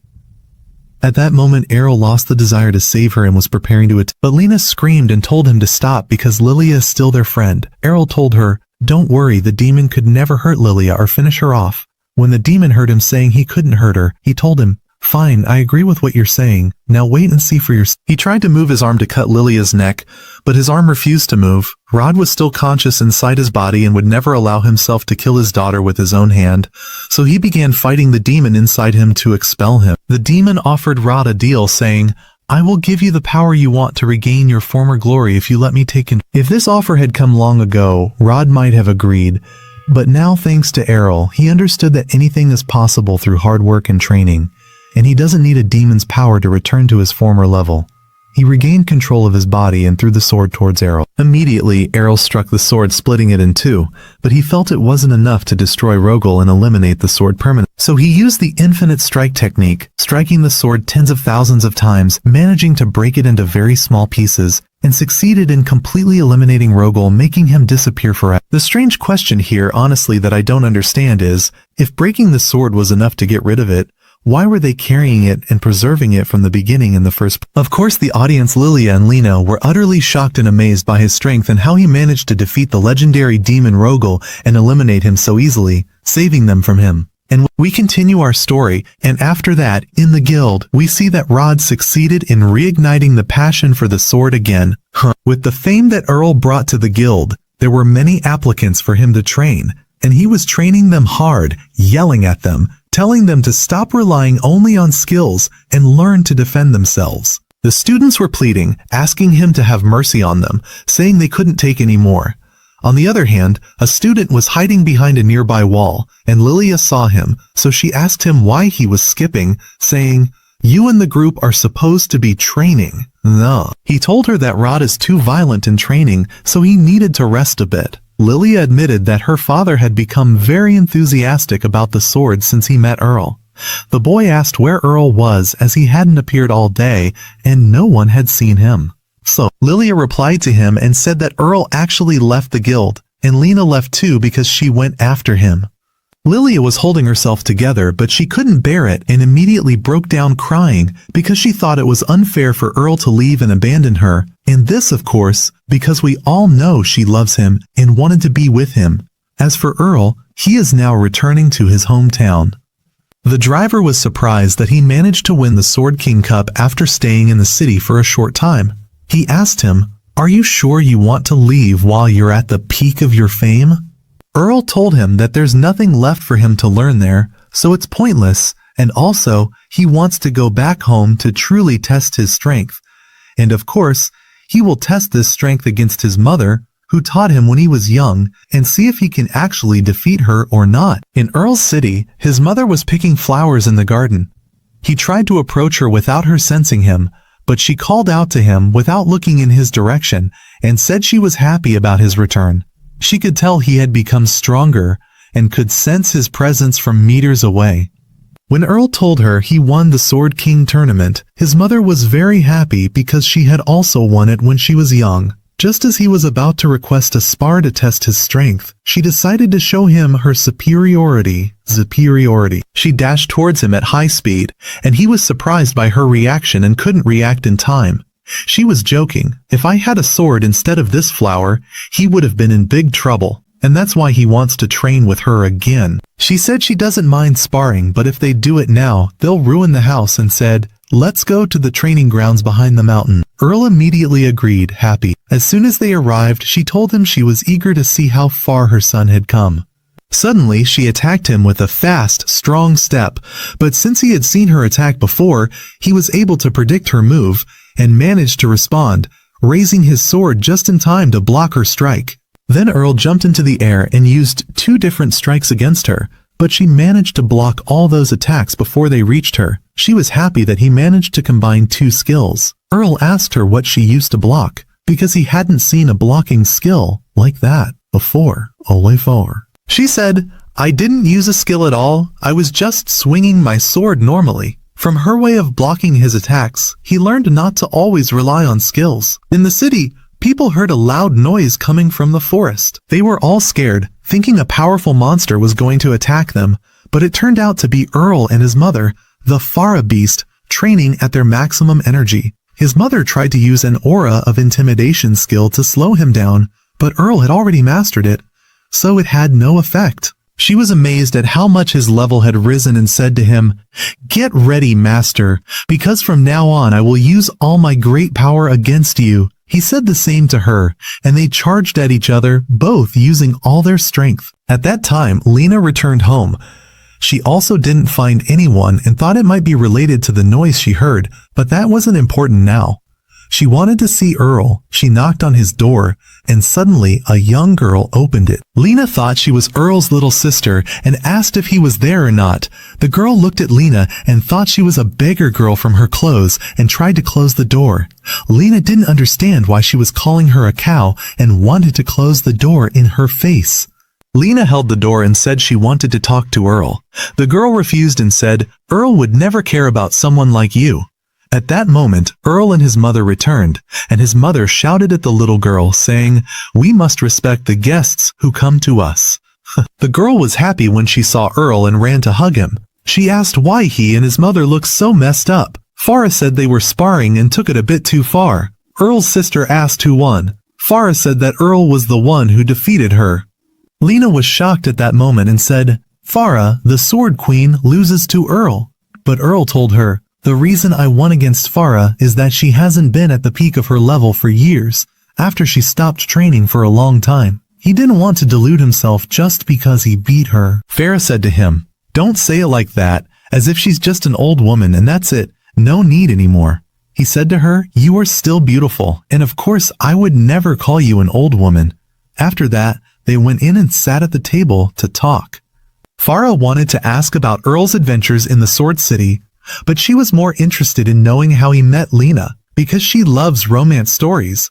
Arel said they were living together in the Sword City, and immediately his mother's face lit up with joy. But Lena clarified that they were in the same guild, and there's nothing between them, and "I wish you wouldn't misunderstand." Arel asked, "Why did you come suddenly like this?" She said to him, "I want to ask you, why did you leave the guild suddenly?" Arel was surprised because he was sure he submitted a formal resignation before leaving, meaning he didn't just run away. But Lena said, "I don't mean the procedures, you could have at least said goodbye to us before you left." Arel hadn't thought about that point at all. Farah cut them off, happy that he found a friend who cares about him so much that she would travel to ask about him. But Lena said that this is her country too, and she was returning anyway, and asking about Arel wasn't the only reason for her visit. After that, Lena kept begging Farah and asked her if she would accept her as a student. Farah wasn't expecting that request at that moment, and before she could respond, someone opened the door suddenly. The voice was Evans's. Evans entered looking for Farah and said he needed her help with an emergency situation regarding a terrifying sound coming from behind the mountain a while ago, and they needed to prepare in case it was a monster. Farah and Arel immediately understood that they were the cause. Farah, knowing she would be scolded if she told the truth, wrote that she had dealt with the monster and finished it off. Evans didn't ask many questions. The important thing was that the village was safe. After things calmed down, Evans noticed Lena and asked, "When did you return?" At first he didn't recognize her because her appearance had changed from when she was young, but when he saw her grown up, she reminded him of his deceased wife. He asked Lena what she was doing in Farah's house. Farah said that Lena is still a student who needs to learn everything about being a good wife for Arel. Evans burst into tears of joy. But Lena was shocked and immediately said, "I came to learn sword skills only." Farah said, "I have free time for both. I can teach you the sword and also wife lessons." Lena looked at Evans to calm Farah down, but she was surprised that he agreed too. After his wife's death, he was worried about Lena's future because he only knew how to teach her the sword. So of course he was happy that Farah would teach her some household matters. Farah then reassured him saying, "I will take care of Lena." Evans thanked her and said he would return to his work and leave Lena in Farah's care and asked Lena to do her best. Lena, of course, was sitting there not understanding how things turned so suddenly like this. All this time, Arel's father was in his office working on magic research, and he wasn't surprised when Arel entered because he heard all the noise. Arel asked him about the research news. He said he is very close to an important discovery that could be an ultimate technique if his hypothesis is correct. By the way, he asked him, "So you're back, and with a nice girl, huh?" Arel didn't deny it, but described her as beautiful more than nice, and more importantly, he came to talk to him about something. He said, "I defeated Farah in a spar and came to you now, so you can teach me magic." But his father replied and said, "It's impossible for you to learn magic. Forget about it." At that time, Farah was in the kitchen with Lena, trying of course to teach her cooking. Lena said she would try with all her effort, but she really doesn't know anything except using the sword. Listen. While she was using the knife to cut a cabbage, she hit the table with all her strength and immediately broke it. Lena apologized, and Farah said, "Don't worry, we'll start teaching you the basics from scratch, as if you don't know anything at all." After a while, Arel and Leon finished repairing the table. Arel, while arranging the tools, asked why he didn't use magic to fix it quickly. Leon said that Farah prefers working with her hands. "But since you want to see magic used, I won't refute your request for you." He held the broken mug and cast a spell to repair it, and indeed he managed to restore it easily as it was. After that, as they continued arranging things, his father said to Arel, "Don't set high hopes on magic. You tried to prove that even someone without a class can learn the sword, but magic needs a large mana pool, and training, unfortunately, doesn't increase mana, even if you trained for 100 years. Arel said, "Right, it's impossible for me to use magic without a lot of mana. But if I had a mana pool, could I use magic?" Leon said, "It's possible to learn spells even without a sorcerer class, as long as you have a mana pool, but most likely you don't have one. If you did, you would have accidentally performed some kind of magic before." Arel said he was sure he had a mana pool, because when he was in the summer city, he was consuming a lot of holy water. So Lilia brought him mysterious potions of mana pool replacement. Lena warned him not to drink them because they could be poison, but he thought if he drank poison, he might gain a poison-resistant skill and immediately drank it. In the end, it wasn't poison, and he felt something strange in his body and said it was very likely to be mana. And if that's true, his father saw that he could indeed learn magic, so he agreed to teach him. They started training immediately. He asked, "The last time you felt you actually had mana in your body?" When Arel confirmed he felt the mana, his father asked him to try to move it and concentrate it in one point. Arel tried, and in the end, nothing happened, and then a faint blue light appeared in his hand. His father was overjoyed. The light, even if simple, was proof that Arel indeed had mana. Even if the amount was small, it was enough that he could learn magic one day. Earl felt dizzy. That small light consumed all the mana he had, literally. His father told him that he must work on increasing his mana pool capacity before teaching him spells. But this work is very arduous and tiresome, and his father will try with him to teach him quickly. The next day, Earl went to the tool shop and left a pile of gold on the counter to buy all the mana potions they had. And from then on, he kept emptying and refilling his mana pool to increase its size. After 6 months, his mana pool grew enough for him to stabilize a mana ball, and his father congratulated him that he finally succeeded and told him that this is excellent work, but you still have a long way to go because the current mana pool is like that of a 10-year-old child. So 10-year-old child. He gave him a paper with a magical text and explained that normally, with the sorcerer class, the spell scripture for the incantation automatically comes to your mind. But since Earl doesn't have the skills, he needs to memorize the scripture for every spell he wants to use, and this is, of course, very difficult. That's why Leon suggested he go to the Magic City to learn the basics there. But he must first learn how to control his mana to the minimum level allowed for entry into the Magic City. We see Lena beginning to learn household duties, and we see her pouring a cup of tea. She says, "I've been learning for 3 years now, and I've pretty much learned everything." The first time she tastes the tea, she likes it very much and says to her, "May God bless you, you'll become a skilled housewife." She tells her your skills have improved a lot, so Lena is very happy with her words. Suddenly, they hear the sound of Arel's little sister crying. When she comes to them, she tells them that Arel isn't in his room and left this letter for her.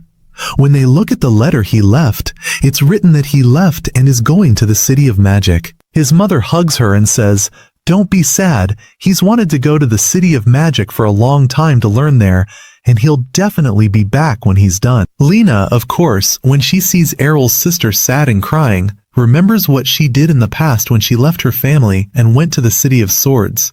She says, "My family must have been sad, exactly like Arel's little sister." After that, Arel's mother prepares Lena and says to her, "Don't leave like Arel, stay here with us." Lena says to her, "I still have many things I want to learn from you." Then she talks to her daughter, Mira, and says, "As long as Arel will be fine at the Magic Academy, that's the most important thing to me."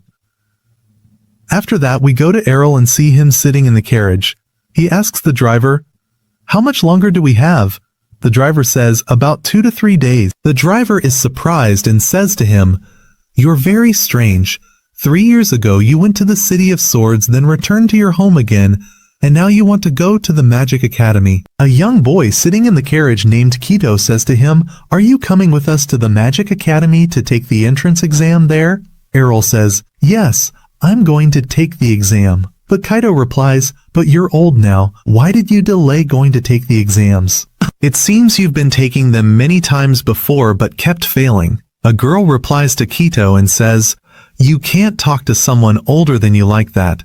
You have to respect him. It's enough that he's been trying all these years to pass the exam." It seems they are all convinced that Arel goes to take the academy exam and fails, which is why he's taking it at an older age. This girl's name is Kofa, and she keeps arguing with Kito until the third girl with them, named Cold, calms them down and says, "Calm down, the journey is still long, we have 2 days ahead of us.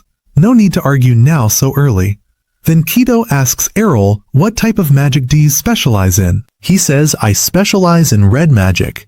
Kito doesn't really understand the types of magic, but remembers his father talking to him about magic types before he left. He tells him that the magic skills anyone acquires differ from person to person. He tells him, "In your case, you have no restrictions and can use any type of magic you want." He starts explaining to him that red magic is fire magic, blue magic is water and ice magic, and green magic is air and weather magic. He tells him that white magic is light magic, and black magic is dark magic. Then Arel tells Kito, "I'm not proficient in any type of these magics because I have no class." One of the girls laughs and says to Kito, "He's joking with you. It's impossible for anyone without a class to have the desire to go to the Magic Academy to take the exam there." When they don't believe him, he shows them his guild card showing he has no class. So of course they are shocked and can't believe it. They say to him, "How? But you have no class and you're coming to take the magic exam." He says to them, "I've talked about this topic a lot with other people, and I don't like to repeat myself." Suddenly the carriage they are riding in stops. The horse appears scared and won't move. It seems so frightened it's about to faint. Arel says to them, "That sound is the sound of a wild troll monster that all the animals in the forest are afraid of." Cold starts to panic and get scared, but Kofa says to her, "Calm yourself. No matter what monster it is, the three of us are mages, so we should be able to defeat it easily." Suddenly, they look at the forest and see the troll monster come out from among the trees. But after a second, they see the troll monster fly through the air, and a much larger monster appears, the one who did that to it. When they first see it, they are terrified. Kaido says, "There's no way we can defeat it," and remains scared, trembling. He says, "I wonder how we should deal with it. The situation looks bad, but he encourages himself in the end and says, "If I use all my magical energy, I can defeat it." He takes out his wand and uses fire magic, launching a large fireball. But when the fireball explodes in the monster's face, it has no effect on it whatsoever. He starts to get scared and panic. She says to him, "I told you, you just made the monster angry and made it come to kill us quickly."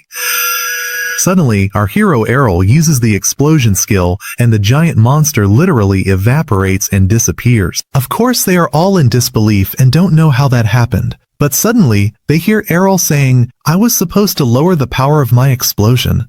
They realize he was the one who did it, and that Arel used the red magic used by the highest class of mages. After that, the driver says to Arel, "Thank you for saving me for the second time." Kaido here starts apologizing to Arel and says, "I'm sorry for the way I treated you. I didn't know you were such an amazing mage." He says to him, "From now on, consider me your student because you've now become my role model, and I wish to be as strong as you one day." Kofa comes and says to him, "The guild card you showed us is clearly forged because it's impossible for someone like you to have no class." But our hero Arel ignores them and doesn't reply because he doesn't want the headache. Then they continue their journey. After 2 days, they arrive at the Magic Kingdom. When they arrive, they thank the driver. We see Kaido here hovering around Arel and doesn't want to leave him at all. So, the girls are surprised and say, "How did Kaido, the arrogant and stubborn boy, become like an obedient dog to Arel and doesn't want to leave him?" They say, "We need to watch him to find out his true story, and we don't need to tell anyone we meet that Arel possesses strong magic."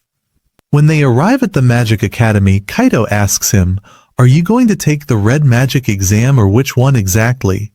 Arel is surprised here and says to him, "Are there many types of exams?" He says, "Yes, depending on your class. There are exams for red magic, yellow magic, and also green magic." Cold is very nervous about the exam, so Kaido starts encouraging her and says, "I don't want you to fail because if you fail, I don't want to know you again." He goes to the reception desk, fills out the form, and prepares to enter the exam. He is surprised they accepted him even though he has no class. She tells the staff member anyone can participate in the exam even if they have no class. He says the situation here is different from the City of Swords and he is happy about the encounter. On their way, Kaido tells him, "I'm confident you will pass these exams easily." When they enter, the exam has begun. We see one of the students using fire magic and attacking a statue, succeeding in his first test. The next contestant comes who appears very arrogant. He keeps mocking all the present students saying, "Your magic is very weak compared to mine. Watch the greatness I will show now." Zun. The teacher is surprised that one of the students coming to take the exam possesses very strong magic despite his young age. The student asks the teacher, "Can I burn and destroy this statue?" The teacher says, "There's no problem if you can actually do it."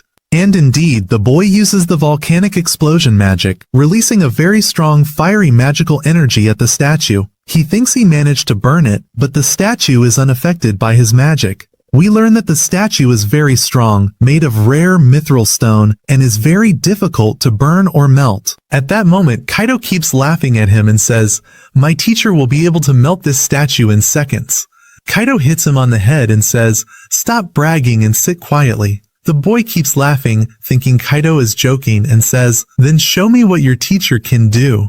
I can do. Ol says this is my chance to try my fire magic on a statue made of mithril to discover the extent of my strength.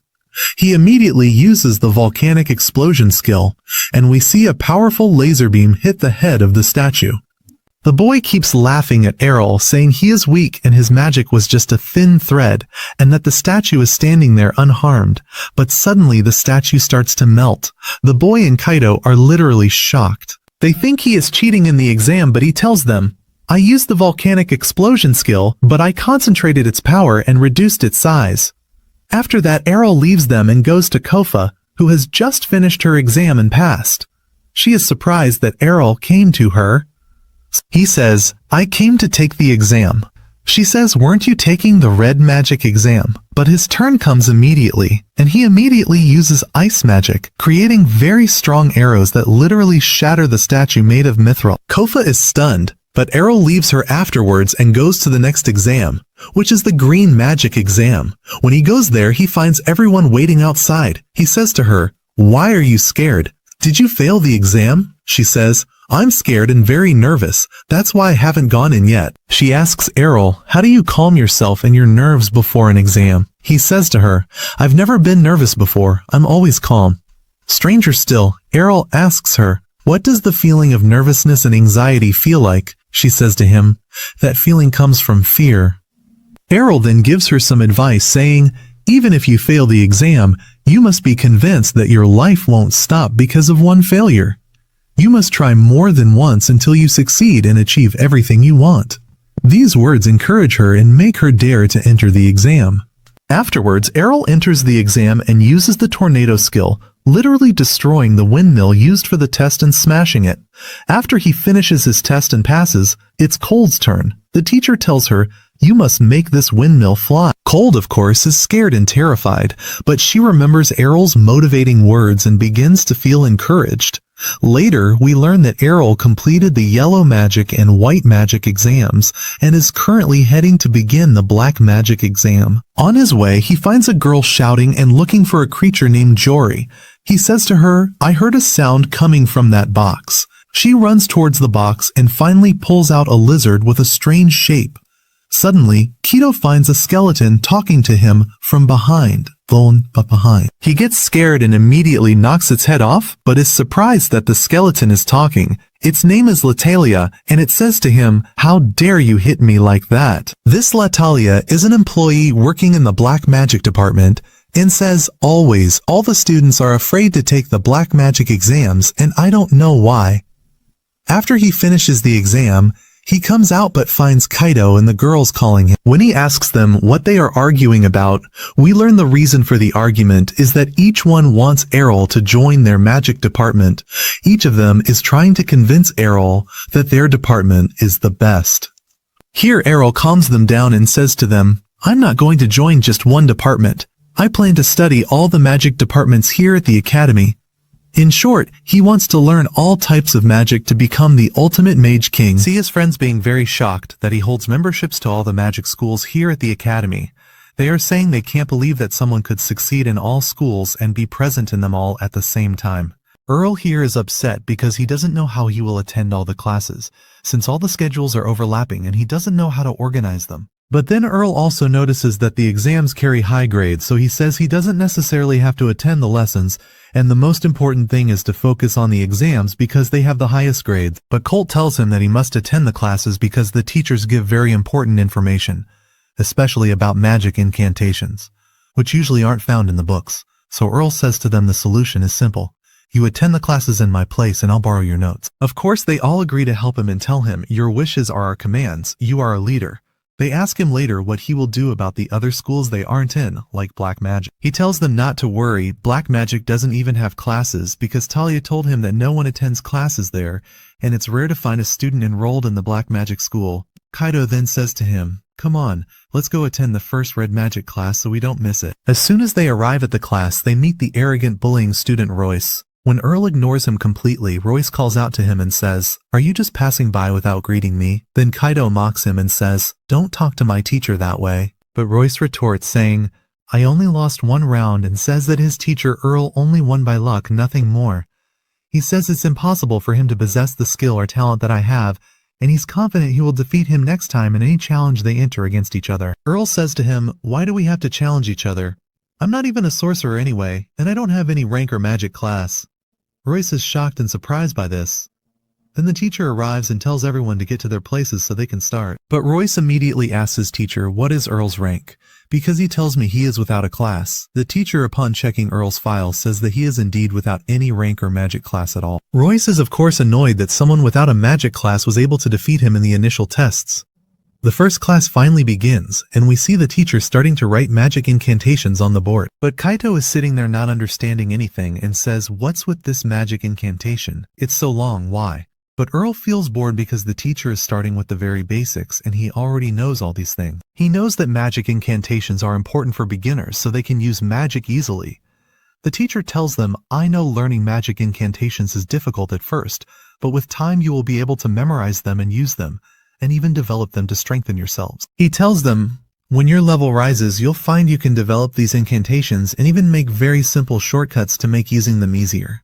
Kaito realizes that Earl can actually use magic without saying its incantation because his level is advanced. When Kaito gets bored attending the class, he decides to go to the Green Magic School because there is more practical training than theory there, and they are preparing to learn flight magic. He tells Colt, "I'm very excited because I don't know how to use flight magic at all." She is surprised, saying to him, "You're supposed to use advanced magic, how come you can't use flight magic? Or have you never tried?" He says to her, "When I asked my dad to teach me flight magic at home, he refused and said using flight magic is forbidden, because he's afraid his mother would hit." The teacher begins the practical training and tells them, "I want each of you to imagine yourself as a bird and just let go. You will find yourself flying. I personally have never seen easier training than this to learn how to fly." Colt, when she tries, actually starts to fly but can't control her balance and falls to the ground. Earl says, "I never imagined the flight incantation was this easy." When he sees all our classmates mocking Colt for falling, he starts to motivate her. Immediately she isn't affected by their words and decides to try again. He says to himself, "Since the struggling Colt managed to fly so easily, then it should be easy for me." He immediately uses a wind incantation, but the incantation is a bit too strong, and of course he can't control himself during the flight and immediately falls to the ground. As usual, in every school there must be a bully. A student comes to them and says, "Why are you making it so complicated for yourselves?" He tells them that flight magic is very simple and doesn't need anything, and shows them how he can fly and control himself with ease. He tells them, "I've won all the flight races held at this school." When Earl hears the word race, he doesn't know what this race is. Colt tells him it's a tournament held every year where you have to lap a specific track, and the one who completes it in the fastest time possible is the winner. This tournament is called the flight race. The student tells him, "You have to learn to fly first to participate in the tournament." The student then asks the teacher when the next race is, and they say it's in 2 months. Earl starts to get excited and decides to learn to fly quickly so he can participate in the tournament. But before the student leaves, he warns Earl, "Be careful, no matter how hard you try to learn to fly, you can never beat me in this tournament because it's my favorite tournament." He tries to find a way to learn flight magic quickly. Colt tells him, "You think 2 months is a short period?" He says to her, "On the contrary, 2 months is a very good period, and I'm confident I can learn to fly in less time than that." Later, we find that Colt and Kofa ask to meet Kaito. When Kaito comes to them, he says, "Why do you want to meet me at night?" They tell him they heard that a ghost appears at night here near the academy. Kaito at first doesn't believe it and keeps shouting. They tell him, "Lower your voice so the ghost doesn't hear." He starts to feel strange afterwards and says to them, "You definitely brought me here to help you because you're scared." Kofa also notices that Kaito started to get scared when he heard about ghosts and says, "I know you're always afraid to enter the bathroom alone at night because you're afraid of ghosts." But Kaito says to her, "That was in the past. Now I'm not afraid because I'm a great sorcerer." And as usual, the two of them start bickering loudly. Then Colt starts to calm them down so the ghost doesn't hear them. But suddenly they notice that there is indeed a ghost moving behind them near the window coming towards them. They see Kaito and Kofa are very scared and start screaming. Colt of course didn't notice because her back was to the window, but when they warn her, they all notice it. Suddenly a masked person enters and puts his hand on Colt's mouth so she doesn't scream. Kaito here says to him, "Get away from her and let her go." He tries to use his fire magic, but of course he's scared and terrified and might mess it up. We then learn that this masked person is Earl. He says to them, "What are you doing here?" Kofa yells at him, "What are you doing here at night?" He tells them, "I'm training in magic right now," and shows them that he now has the ability to fly and has learned it. He tells them, Every night I train myself in flight magic to master it in a very short time so I can participate in the competition. They say to him, so all the sounds we've been hearing lately weren't ghosts, it was you? Arel tells them, I don't want to waste any time at all, and I try to learn a new skill every day, even when I'm sleeping. We learn that even while sleeping, he starts training his mana control. Mashallah, Arel doesn't waste any time at all, even while sleeping. And as usual, his words motivate Kaido greatly, so he says to him, from now on, I won't sleep much like you, and I'll try to develop my magic skills every day. After he leaves them, sleep doesn't come to him, so he decides to go to the Black Magic School and request membership to enter their library. Tala says to him, what do you want to do in the library? He says to her, your library is full of books with very important and valuable information, and I'd like to learn them. The next day, when he attends the new class, we see him stop his teacher and tell him there is a mistake in the incantation he wrote. The teacher is surprised because it's the first time a student has stopped him and said he has errors. The teacher says to Arel, come fix it. And indeed, Arel writes the same incantation as his, and not only that, but he also writes a shortcut for it. When the teacher reads the incantation, he finds it similar to his own, and he can even shorten it. The teacher says, they say your skills are very high, but the incantation you wrote is dangerous as anyone can use it because it might cause a big explosion. Kaido says to him, be careful man, Arel, I don't want to use an incantation that hurts me later. Arel says to him, don't be afraid, if you get used to it you'll be able to use it easily. The teacher then says to him, you seem like a tough guy who understands incantations well. What do you say we give you a small test? If you pass you'll be promoted directly to the second year. Of course Arel agrees. But the student Royce is very upset and asks the teacher to also participate in the test. If he passes, he should be promoted too. The teacher agrees and takes both of them to the test arena. In front of them is a very large corridor, and at the end of this corridor is a cell. This cell is opened and a monster comes out. The task is to finish off this monster from a distance using magic. If you fail to finish it off or let the monster get close to you, then you have failed the test. Royce gets excited and decides to go first. He goes down to the fighting arena very excited. Immediately the cell is opened and the Mundara monster comes out, which looks like a wild bull. Immediately the bull charges at Royce. Royce then uses fire magic and keeps attacking it, but the Monitor monster manages to dodge all his attacks. Arel is surprised that the fire magic he is using is much stronger than what he used in the test. The teacher tells him that student Royce's level is increasing greatly, but he has a problem. He is always hasty and attacks randomly without planning at all.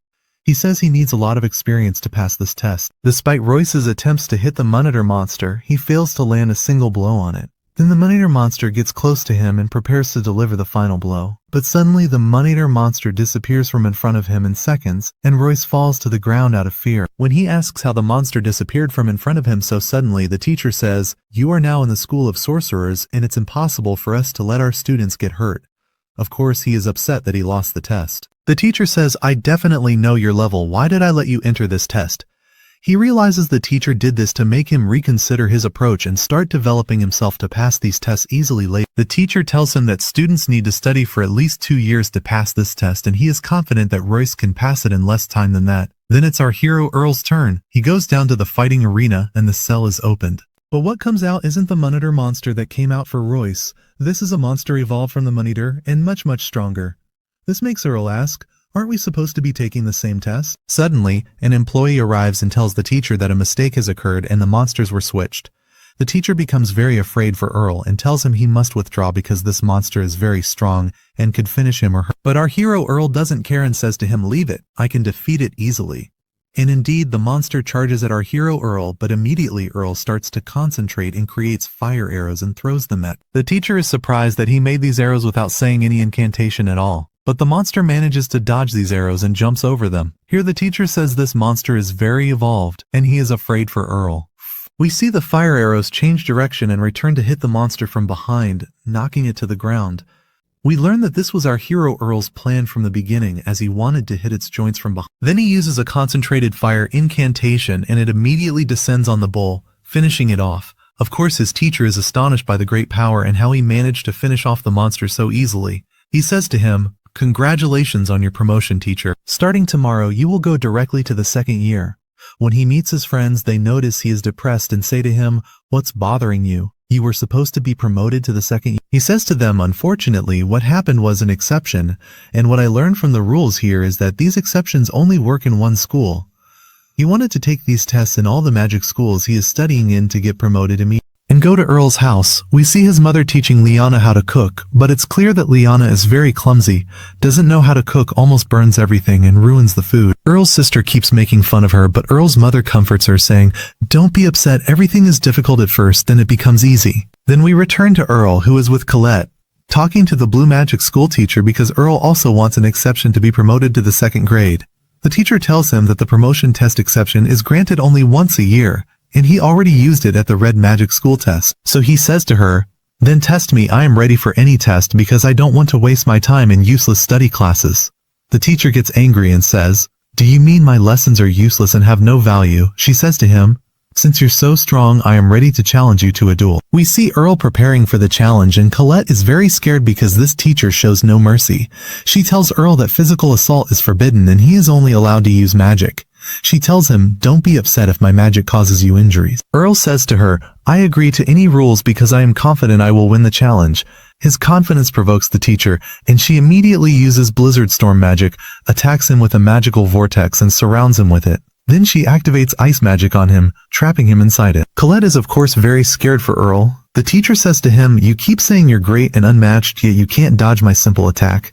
But she is shocked when Earl starts hitting the ice barrier and manages to break it. She is surprised to find that he had created a magical shield to protect himself from her attack. After that, Earl says to her, "Now it's my turn to attack," and decides to use the Ice Arrows spell. She says to him, "Do you think your spell can defeat me?" But he surprises her by summoning a very large number of ice arrows. She says to him, "I saw you in the test. This is your favorite magic skill." She says, "I can do it easily and summon the exact same number as..." Indeed, each one attacks with their ice arrows spell, and they manage to counter each other's attacks. After that, Earl says to her, "I'm not finished yet," and decides to double the number of ice arrows. She says to him, "I can double them too and reach 100 ice arrows." Colette is of course shocked by the number of ice arrows Earl summoned and says she can only manage 2. Then the teacher says to him, "There's no use. No matter how many ice arrows you summon, I can increase the same number and more, and I will counter your attack." But the surprise here is that Earl manages to summon ice arrows from the right, the left, and from above her. She is shocked by this large number and says, "It's impossible for a 1st grade student to summon all these numbers without saying a magic incantation." As Earl prepares to attack her, she immediately creates an ice barrier to protect herself from his attack. While she is countering the attack, she is very happy and says, "The ice arrows breaking against my barrier will start increasing greatly, thus strengthening my magical barrier. I will save my mana energy this way, exhaust his mana, and then use my attack magic to win the challenge." She finds that Earl's attack suddenly stops and says to him, "Have you finished? Did you give up?" He says to her, "All that attack was just a decoy." Suddenly she looks up and finds that Earl has summoned a very large ice arrow and is preparing to attack with it, aiming right for her head. She feels trapped by the ice barrier she was creating and doesn't know how to escape. She decides to quickly create an ice barrier above her to protect herself, but Earl's ice arrow is very strong and manages to penetrate her barrier, breaking it and falling on her. Thus, Earl wins the challenge against his teacher. Afterwards, when he meets his friends, they are very happy that he was also promoted at the Blue Magic School. They tell him that he is the first to get an exception and be promoted in 2 schools at once. Earl tells them, "I won't stop here, now it's the Green Magic School's turn." Then he takes Colette, and they go to the Green Magic School, but the employee tells him, "We cannot promote you. There must be a special reason." Earl says to her, "The teacher can make an exception, just like what happened for me before." She says to him, "We are different from the other magic schools and we don't have that law." Earl gets angry with her, but Colette calms him down. The employee starts looking for any way to help him, and finds out that long ago, the school principal made an exception for one of the students. She says that if you can meet the school principal and discuss the matter with him, he might make an exception for you as he did before. But then she says to him, "Unfortunately, our principal won't be available, and I don't think you can meet him in the coming period because he is busy." She says to him, "The principal would never waste his time to meet one student, and if you try to cause any problems, you will be immediately expelled from the school." Colette then says to him, "Why are you in such a hurry for promotion?" He says to her, "I have a goal. There is a person I want to surpass in using magic and prove to him that I am stronger than him." Then the employee says to him, "All right, trust in God and don't make a scene. If you don't leave now, I will expel you." Colette then says to him, "Come on, let's go. I have a great plan." We learn that her plan is for Earl to participate in the flight competition. This competition will be attended by the principal. If Arel manages to win the competition, he will have a chance to meet the principal and present his request to take a test and get an exception to be promoted to the second grade. The employee likes the idea very much and says to him, "Be careful, the competition is not easy because 300 students participate in it, and not all of them are from the first grade." Arel says to her, "I am confident that I can win the competition and meet the school principal." Indeed, he goes to start the challenge. We see his friends cheering for him and being very confident that he will win. Then the bully student comes and says to him, "What brought you here?" He says to him, "The last time I saw you, you couldn't even fly." But Arel didn't remember him and said, "Who are you?"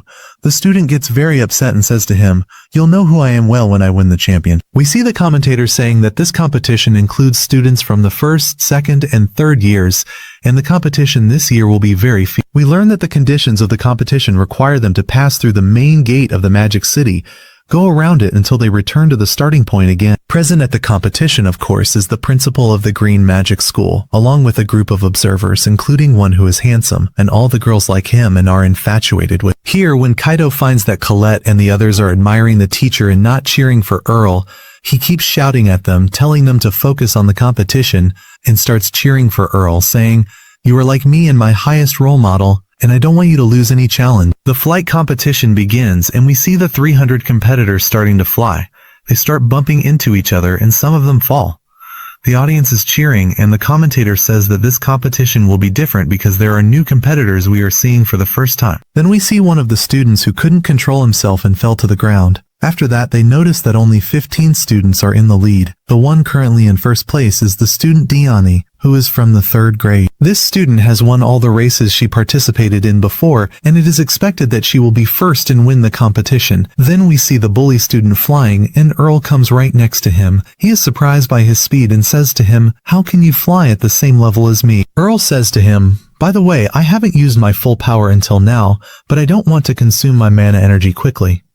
The boy gets angry and says to him, "By the way, I'm like you two, and I don't want to use all my energy and I can increase my speed normally." They then reach the stage where they exit through the gate and are supposed to control their speed to be able to turn left without losing their balance. The first group to exit cannot control themselves and immediately fall into the water, but the bully student manages to control his speed and can turn left without falling. He is surprised for the second time that Arel reached him easily, thinking he had fallen into the water when he exits. We see the group led by Diani managing to exit the gate easily and still maintaining their position in first place. At that moment, the handsome observer is surprised that students still in their first year could reach this advanced stage of the race, but he still expects student Diani to win. But immediately, Arel and the bully student manage to catch up to her. The bully student says to her, "I am the one who will win the race." She is surprised that they are still continuing until now, so she laughs at them and says, "I haven't increased my speed yet." Indeed, she increases her speed and flies faster than before. Arel is forced to increase his speed as well. The bully student is surprised that both of them have outpaced him, and he of course cannot increase his speed and his mana energy begins to weaken, and he feels tired. Then we see that Arel managed to reach next to student Diani, but he had used his maximum speed and couldn't increase it further. Oh dare.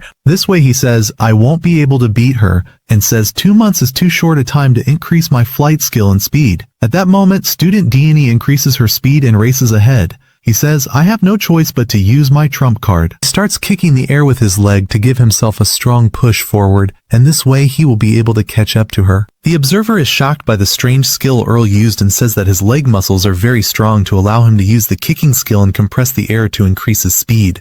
He says, "The first time I've seen anyone use this skill." Indeed, Arel manages to catch up to her and increases his speed noticeably. They are close to reaching the entrance gate.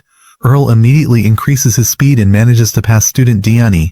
She of course gets angry and wonders how he can race her with speed higher than hers. They say that his leg skill doesn't allow him to control himself to enter the gate, but Arel manages to manipulate the air with his hand to adjust his balance and can enter the gate simply controlling his speed.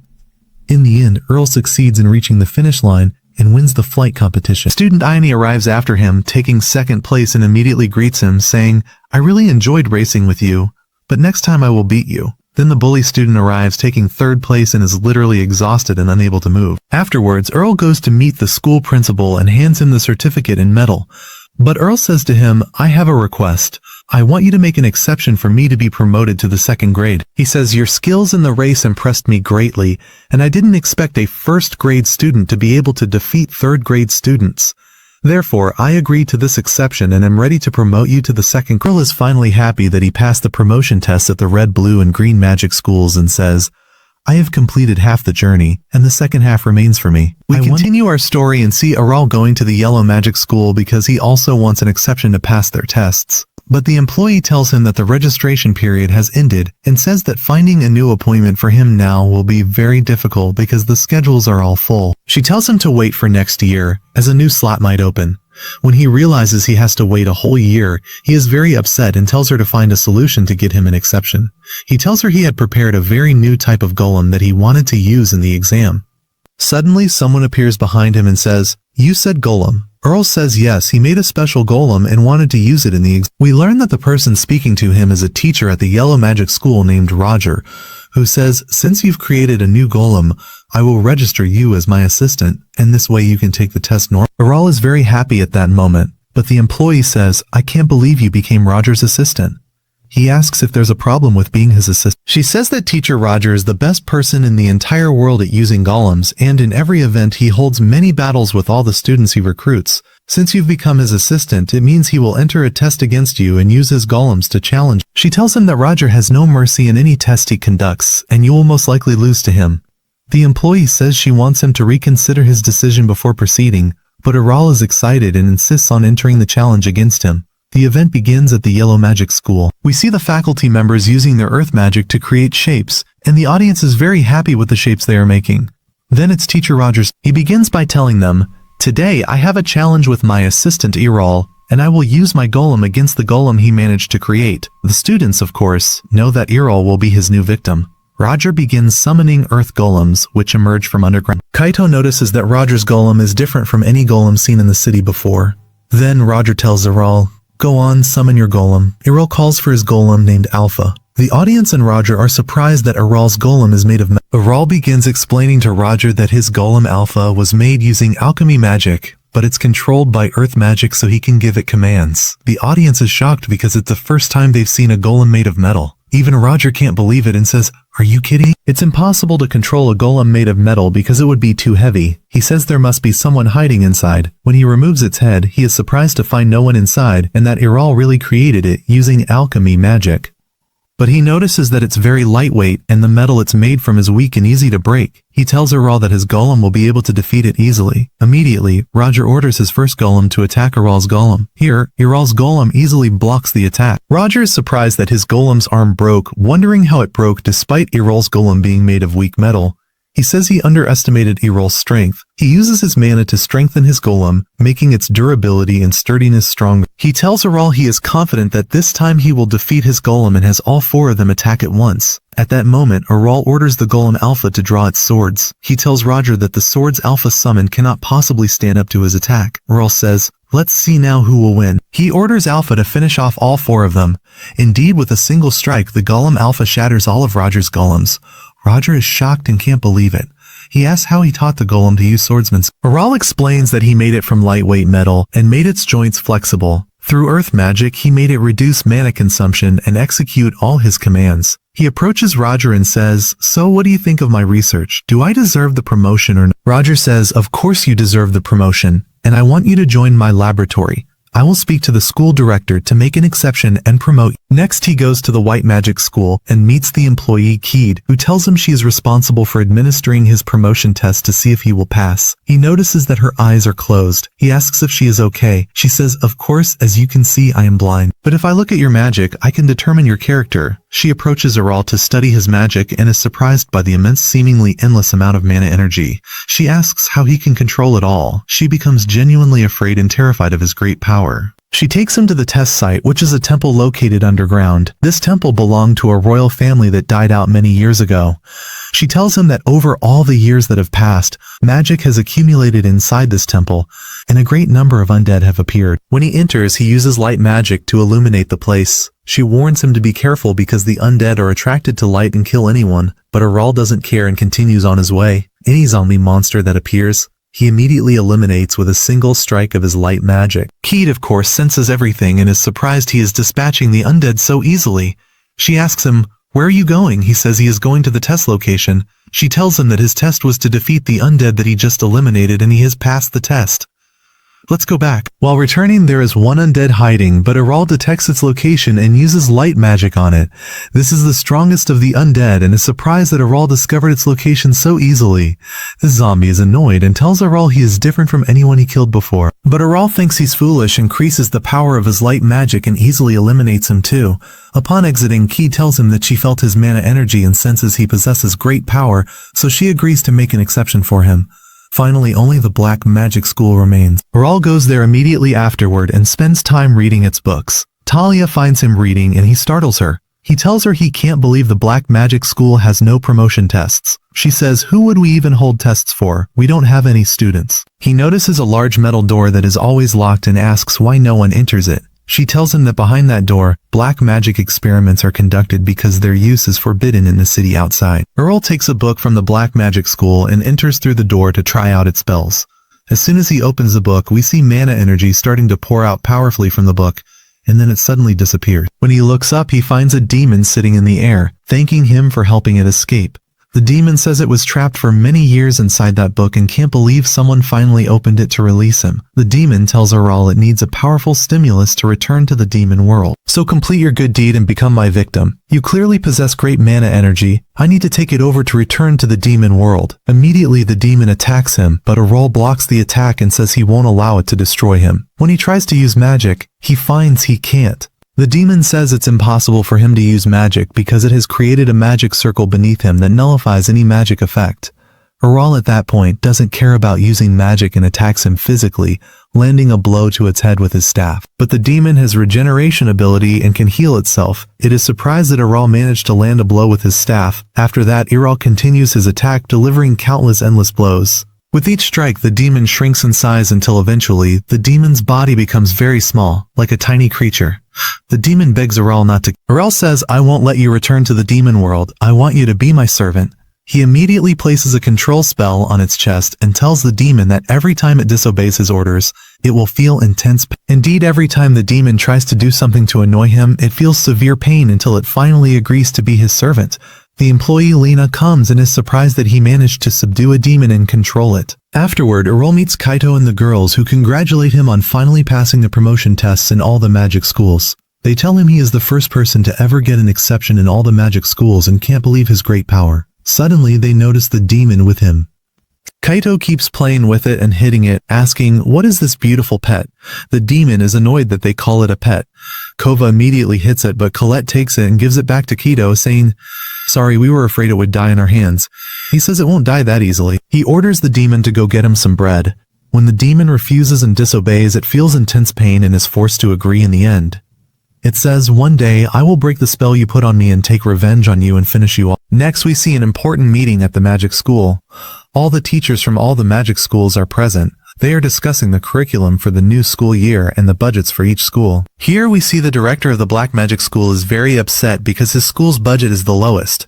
They tell him it's because he has no students, and furthermore, his magic is useless. The directors of the Red and White Magic Schools keep bullying him, saying his magic is not beneficial and he only makes spells that don't help the city.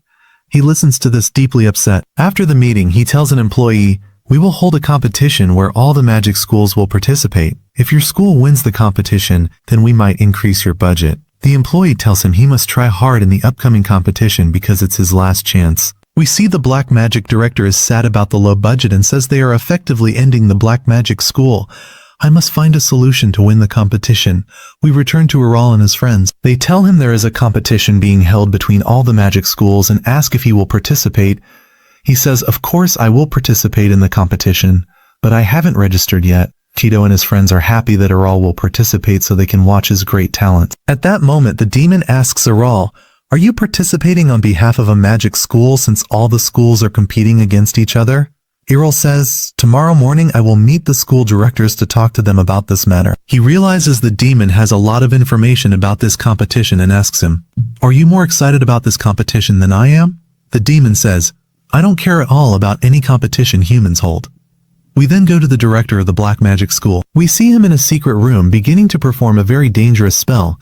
He says this is my chance to show them the capabilities of the Black Magic School so they respect it afterward. He then summons a beast from the demon world, a beast known as the Absolute Beast. As soon as it approaches him, it immediately eats him. The teacher says, I didn't order you to do that. You must listen to me because I am your master. And we see the demonic monster that was summoned entering the room where the imprisoned monsters are kept. It starts eating them and absorbing their energy. Of course, all the monsters are afraid of it and wish to escape. After that, we go to Arel and see the demon starting to wake him up, telling him enough sleep for now. And as soon as Arel wakes up, he tells him that he had a very strange dream and saw all his memories at the institute from when he first came. He tries to ask the demon for an interpretation of this dream, but the demon doesn't help him at all. After that, we go to the competition organized by the Magic Academy, and we see the teachers gathered together. Each teacher is supposed to nominate only one student from their school to participate in the competition and prove which is the strongest school in the academy. Each of the teachers had prepared a student to participate in the competition. The shock here is when Arel comes to them. He is the student that all of them have chosen to participate in their place. They are all shocked that they chose the same student, because he is the best student they have. Suddenly they hear a very loud explosion and see the slime monster swallowing monsters and climbing the academy's towers. Kaito and the girls, when they see it, are scared and terrified, not knowing how this monster appeared or what brought it here. Immediately, Kaito tells the girls to run quickly before it eats them. All the students are scared and terrified and start running too. Arel then tells the teachers that he will move now to see what's happening and flies quickly. The teachers also run after him to find out exactly what's happening. We return to the slime monster which keeps chasing the students to eat them, but we see the student Ryo standing in front of it like a lion, unafraid and ready to face it. He immediately uses his fire magic, but unfortunately, the fire magic has no effect on it at all. So he decides to use his strongest incantation and attacks with it, but unfortunately it's of no use. The slime monster immediately extends huge tentacles and attacks him to eat him, but at the last moment the student Talia intervenes, takes him and flies away. She tells him what he's doing here alone, and says he must escape with the other students because it's impossible to defeat it alone.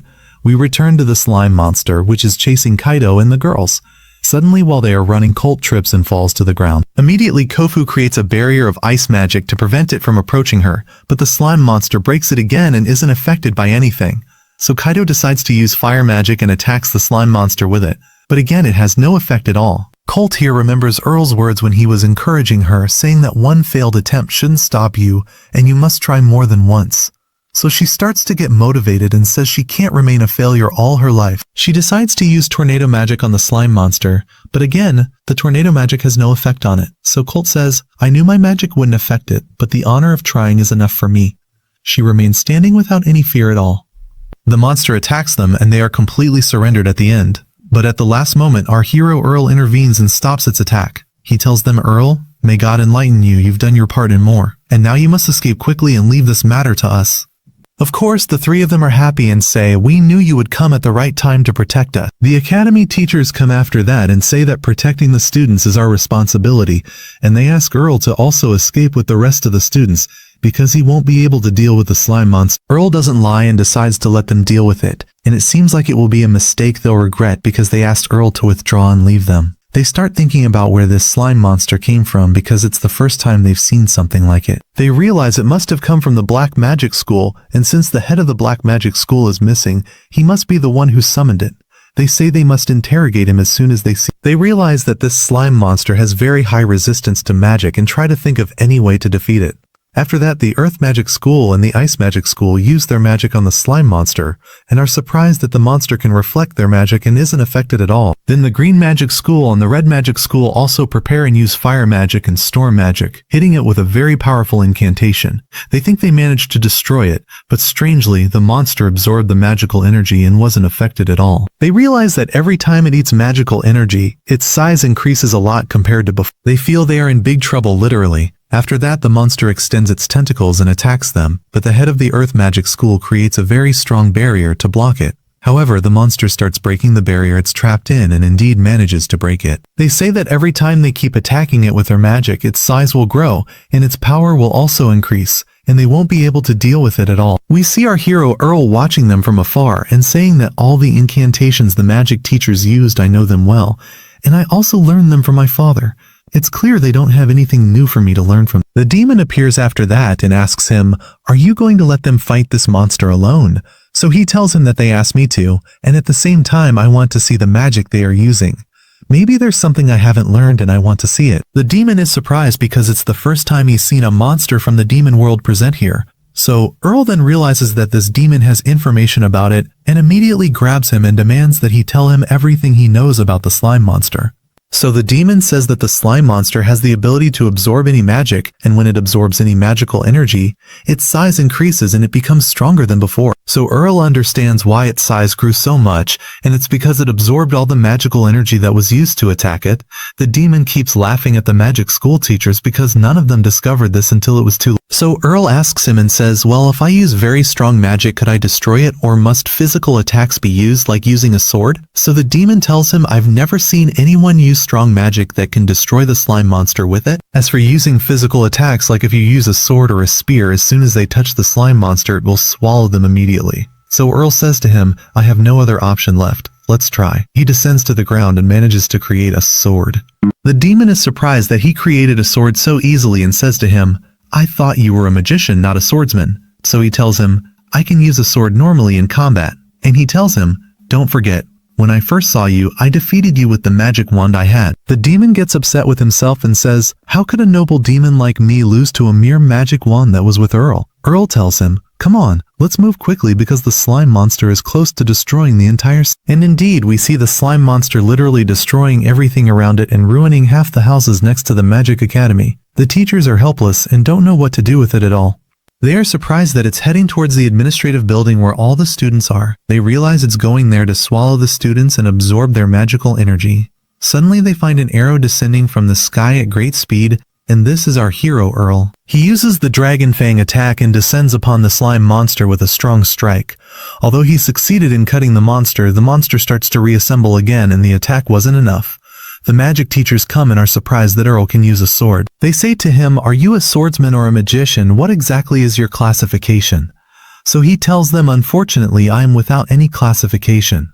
Of course they don't believe him, but Arel tells them that this talk is not the time for it. He tells them that this monster cannot be attacked using magic because it literally absorbs any magical energy. So the head of the fire magic school says to him, so you mean we should withdraw? And they say to him, the academy teachers cannot withdraw. And they tell him, we are responsible for all the students present in the academy and we cannot withdraw. We must fight it. So the ice magic school teacher says to him, are you stupid? Didn't he tell you that magic won't affect it? So our presence is exactly like our absence. And the head of the earth magic school says to him, so can you deal with the slime monster? So he tells them, yes, leave it to me. I will finish it off myself. They go after that towards the administrative building to be present with the students and protect them. We see the demon making fun of the academy teachers, saying they are failures. Arel grabs him and says, it seems I'll throw you to the slime monster to eat you. He's surprised that the slime monster leaves them and runs away. So Arel says to the demon, is your taste bad or what? So the demon tells him that the slime monster knew it could never fight us, so it decided to run away. Arel uses earth magic and traps the slime monster inside a strong wall so it can't escape. As soon as he goes to it, he summons a very large number of golems and has them all prepare to attack at once. He uses his special attack, the infinite strike, and descends upon this slime monster with many strikes. All the students are amazed by Arel's great power, and the teachers literally don't understand what Arel. They say it's impossible for this student to be without any classification. There must be a big secret behind him that we don't know. They notice that there is a small demon with him and say it seems he also masters using black magic very easily. We return to Arel and he is very surprised. Even though he used his powerful infinite strike, the slime monster isn't affected by it and starts to reassemble itself again. It tries to get out to us. So Arel says, I have only one way left to destroy this monster, but I really didn't want to use it at all. The demon keeps laughing and says to him, it seems you've given up and can't defeat. But he is shocked that Arel intends to use a forbidden incantation, which is the infinite incantation. This incantation is supposed to combine all elements of magic at once to be able to defeat the monster with it. He starts making a very strong incantation consisting of the 6 magical elements. We learn that Arel didn't want to use it because his father, when he taught him this incantation, told him that this incantation is forbidden and also consumes a huge amount of energy from the user. And if you can't control it, it will destroy you and destroy everything around. He warned him that if he wants to use it, he should use it only in extreme necessity and not at any time. We see Arel saying that now is the right time to use the infinite incantation. But suddenly he feels exhaustion and fatigue, and the incantation starts to disappear. This is because his energy began to decrease. We see the slime starting to extend its tentacles to attack Arel and take advantage of the opportunity. The demon is laughing at him, sure that he will lose to it. But suddenly we see magical energy starting to enter Arel's body. We find the academy teachers and also the students have decided to donate their magical energy to support Arel and enable him to use the infinite incantation to destroy the slime. They tell him in one voice, "We are depending on you to save." And indeed, Arel gets very excited, gathers all his energy, and attacks the monster, literally shredding it and making it disappear completely. The demon here is shocked that the monster was torn into very small pieces and Arel managed to defeat it using the legendary incantation. After that, he grabs the demon and squeezes him. So the demon says to him, "By the way, I was joking with you and I was confident that you would be able to defeat it easily." He feels tired after that and descends to the academy teachers gather around him and tell him that we are very thankful for the duty you performed for us, and without you it would have been impossible for us to destroy this monster, and it would have destroyed all of us. They ask him after that how he managed to use the infinite incantation because not just anyone can use it. One must be of the legendary magician rank. And they say to him, "Who exactly are you? Make us understand." So he tells them, "I am indeed a student without any category and without any classification, but my father was a legendary magician." They learn that his father was the legendary magician Leon, who studied under the teachers, and they all knew. His father studied under all of them and used to annoy them greatly because of his high level, excelling over them in everything. They say to him, "Can you become a legendary magician like your father?" So he tells them, "Yes, of course I can, by mastering the use of all magical elements together." They are surprised that he can indeed use all the magical elements, but they tell him that you cannot become a legendary magician because the laws have changed now, and all the magic schools have separated from each other and become independent. They tell him that you must also master the use of black magic. Suddenly they look for the head of the black magic school and don't find him present. So they realize that he is behind all these disasters that happened and that he is the one who summoned the slime monster. Arel goes after that to the place where the slime monster was destroyed and finds a small piece of it. He picks it up and takes care of it. The demon tells him he must get rid of it immediately because it's an abomination. So he tells him, "On the contrary, I want this small piece of the slime monster to be my servant, just like I did with you exactly." He takes it to his house and has it clean the room and eat all the unnecessary paper. After that, Kaito and the girls come and are upset. They say to him, "Are you really going to leave the academy and go?" So he tells them, "Yes, because I didn't find anything useful here to learn, and I see my presence is like my absence." But he promises them that one day, if he finds free time, he will return to check on. So they say to him, "Are we that unimportant to you that you don't want to stay with us? It seems you don't know the meaning of true friendship." He shows them the piece of the slime monster that he took, and of course they get scared and say, "What is it doing with you?" So he tells them, "Don't be afraid, it's tame now, listens to commands, and there's no danger from it at all." After that, we go to a meeting of the academy teachers, and the secretary is very upset that they let Arel go and says that this is a great loss for us. So they say that Arel is the one who asked to leave, and we have no authority to stop him. And the head of the Earth Magic School said even if we tried to prevent him from leaving, we could never overpower him. Suddenly, the head of the Black Magic School appears and tells them, "Don't be upset. Even if Arel leaves, we will look for another student who masters the use of all magical elements and make him the legendary magician." They are surprised that he is still present, but in the form of a ghost. So he tells them, "The slime monster ate my body, but don't worry, I'm fine. Here I am with you, and I apologize for anything that happened from me." After that, Arel bids farewell to Kaito and the girls and performs an incantation for them in the shape of a heart and bird. He decides to return home to his mother and father because he hasn't seen them for a long time. We see one of the sorceresses who was observing Arel now watching him, and we learn that a princess from a large empire has tasked the sorceress with observing Arel and trying to get all information about him because she wants to meet him as soon as possible. We see this princess talking to her assistant and saying, "Why were you late in getting the report to me?" Her assistant says, "We are doing our best and very soon we will get it to you." We see the princess is very excited to see Arel soon. After that, we see Arel flying in the air. The demon says to him, "Haven't you returned home in a long time?" He says, "Yes, I haven't returned home or seen my family for about a year because I was studying at the Magic Academy." The demon here is thinking and says, "I wonder if his family are extraordinary like him or ordinary people." Arel tells him, "My mother is the Queen of Swords and my father is the Lord of Magic." The demon is shocked and says, "Of course. Someone like you possessing all this power must have extraordinary parents like." On his way, he sees hot springs and decides to spend the night there and continue his journey to his village the next day. We see him relaxing in the hot springs. Even a slime monster is there sitting in a tub. Suddenly, a girl appears, greets Arel, and gets into the hot springs with him. Of course, Arel doesn't know who this girl is. The demon gets scared and hides behind him. She starts introducing herself to Arel and asks his name. Then she says, "Is this your first time here?" He says, "I was passing by coincidence and really liked the hot spring, so I decided to spend today here and return to my city tomorrow." The demon here says, be careful with this girl. She clearly isn't ordinary and has a big secret behind her.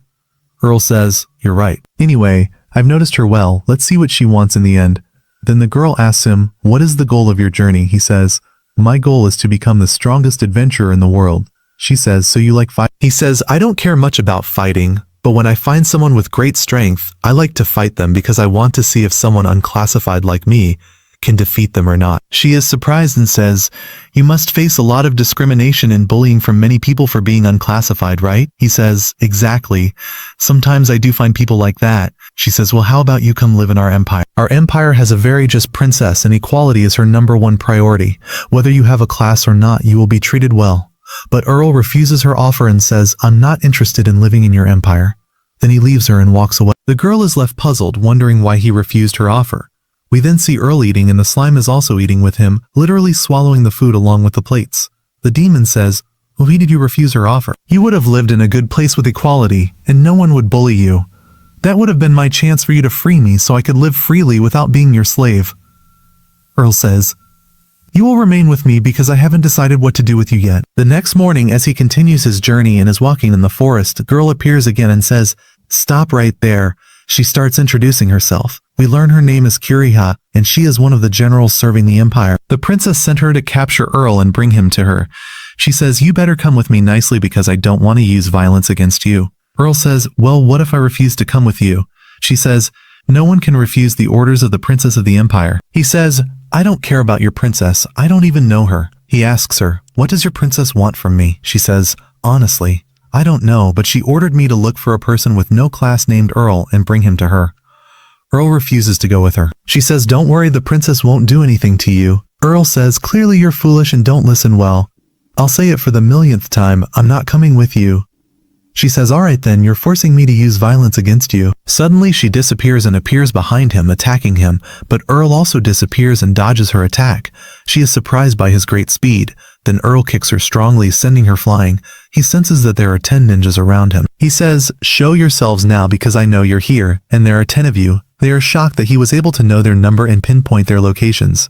They say, how did you know our locations even though we were using stealth skills? He says, I sensed you through your energy. We see the sorceress who was observing Earl, noticing that Kiriha is beaten up and bruised. She says to her, what happened to you? Kiriha says, that kid is really tough, be careful when fighting him.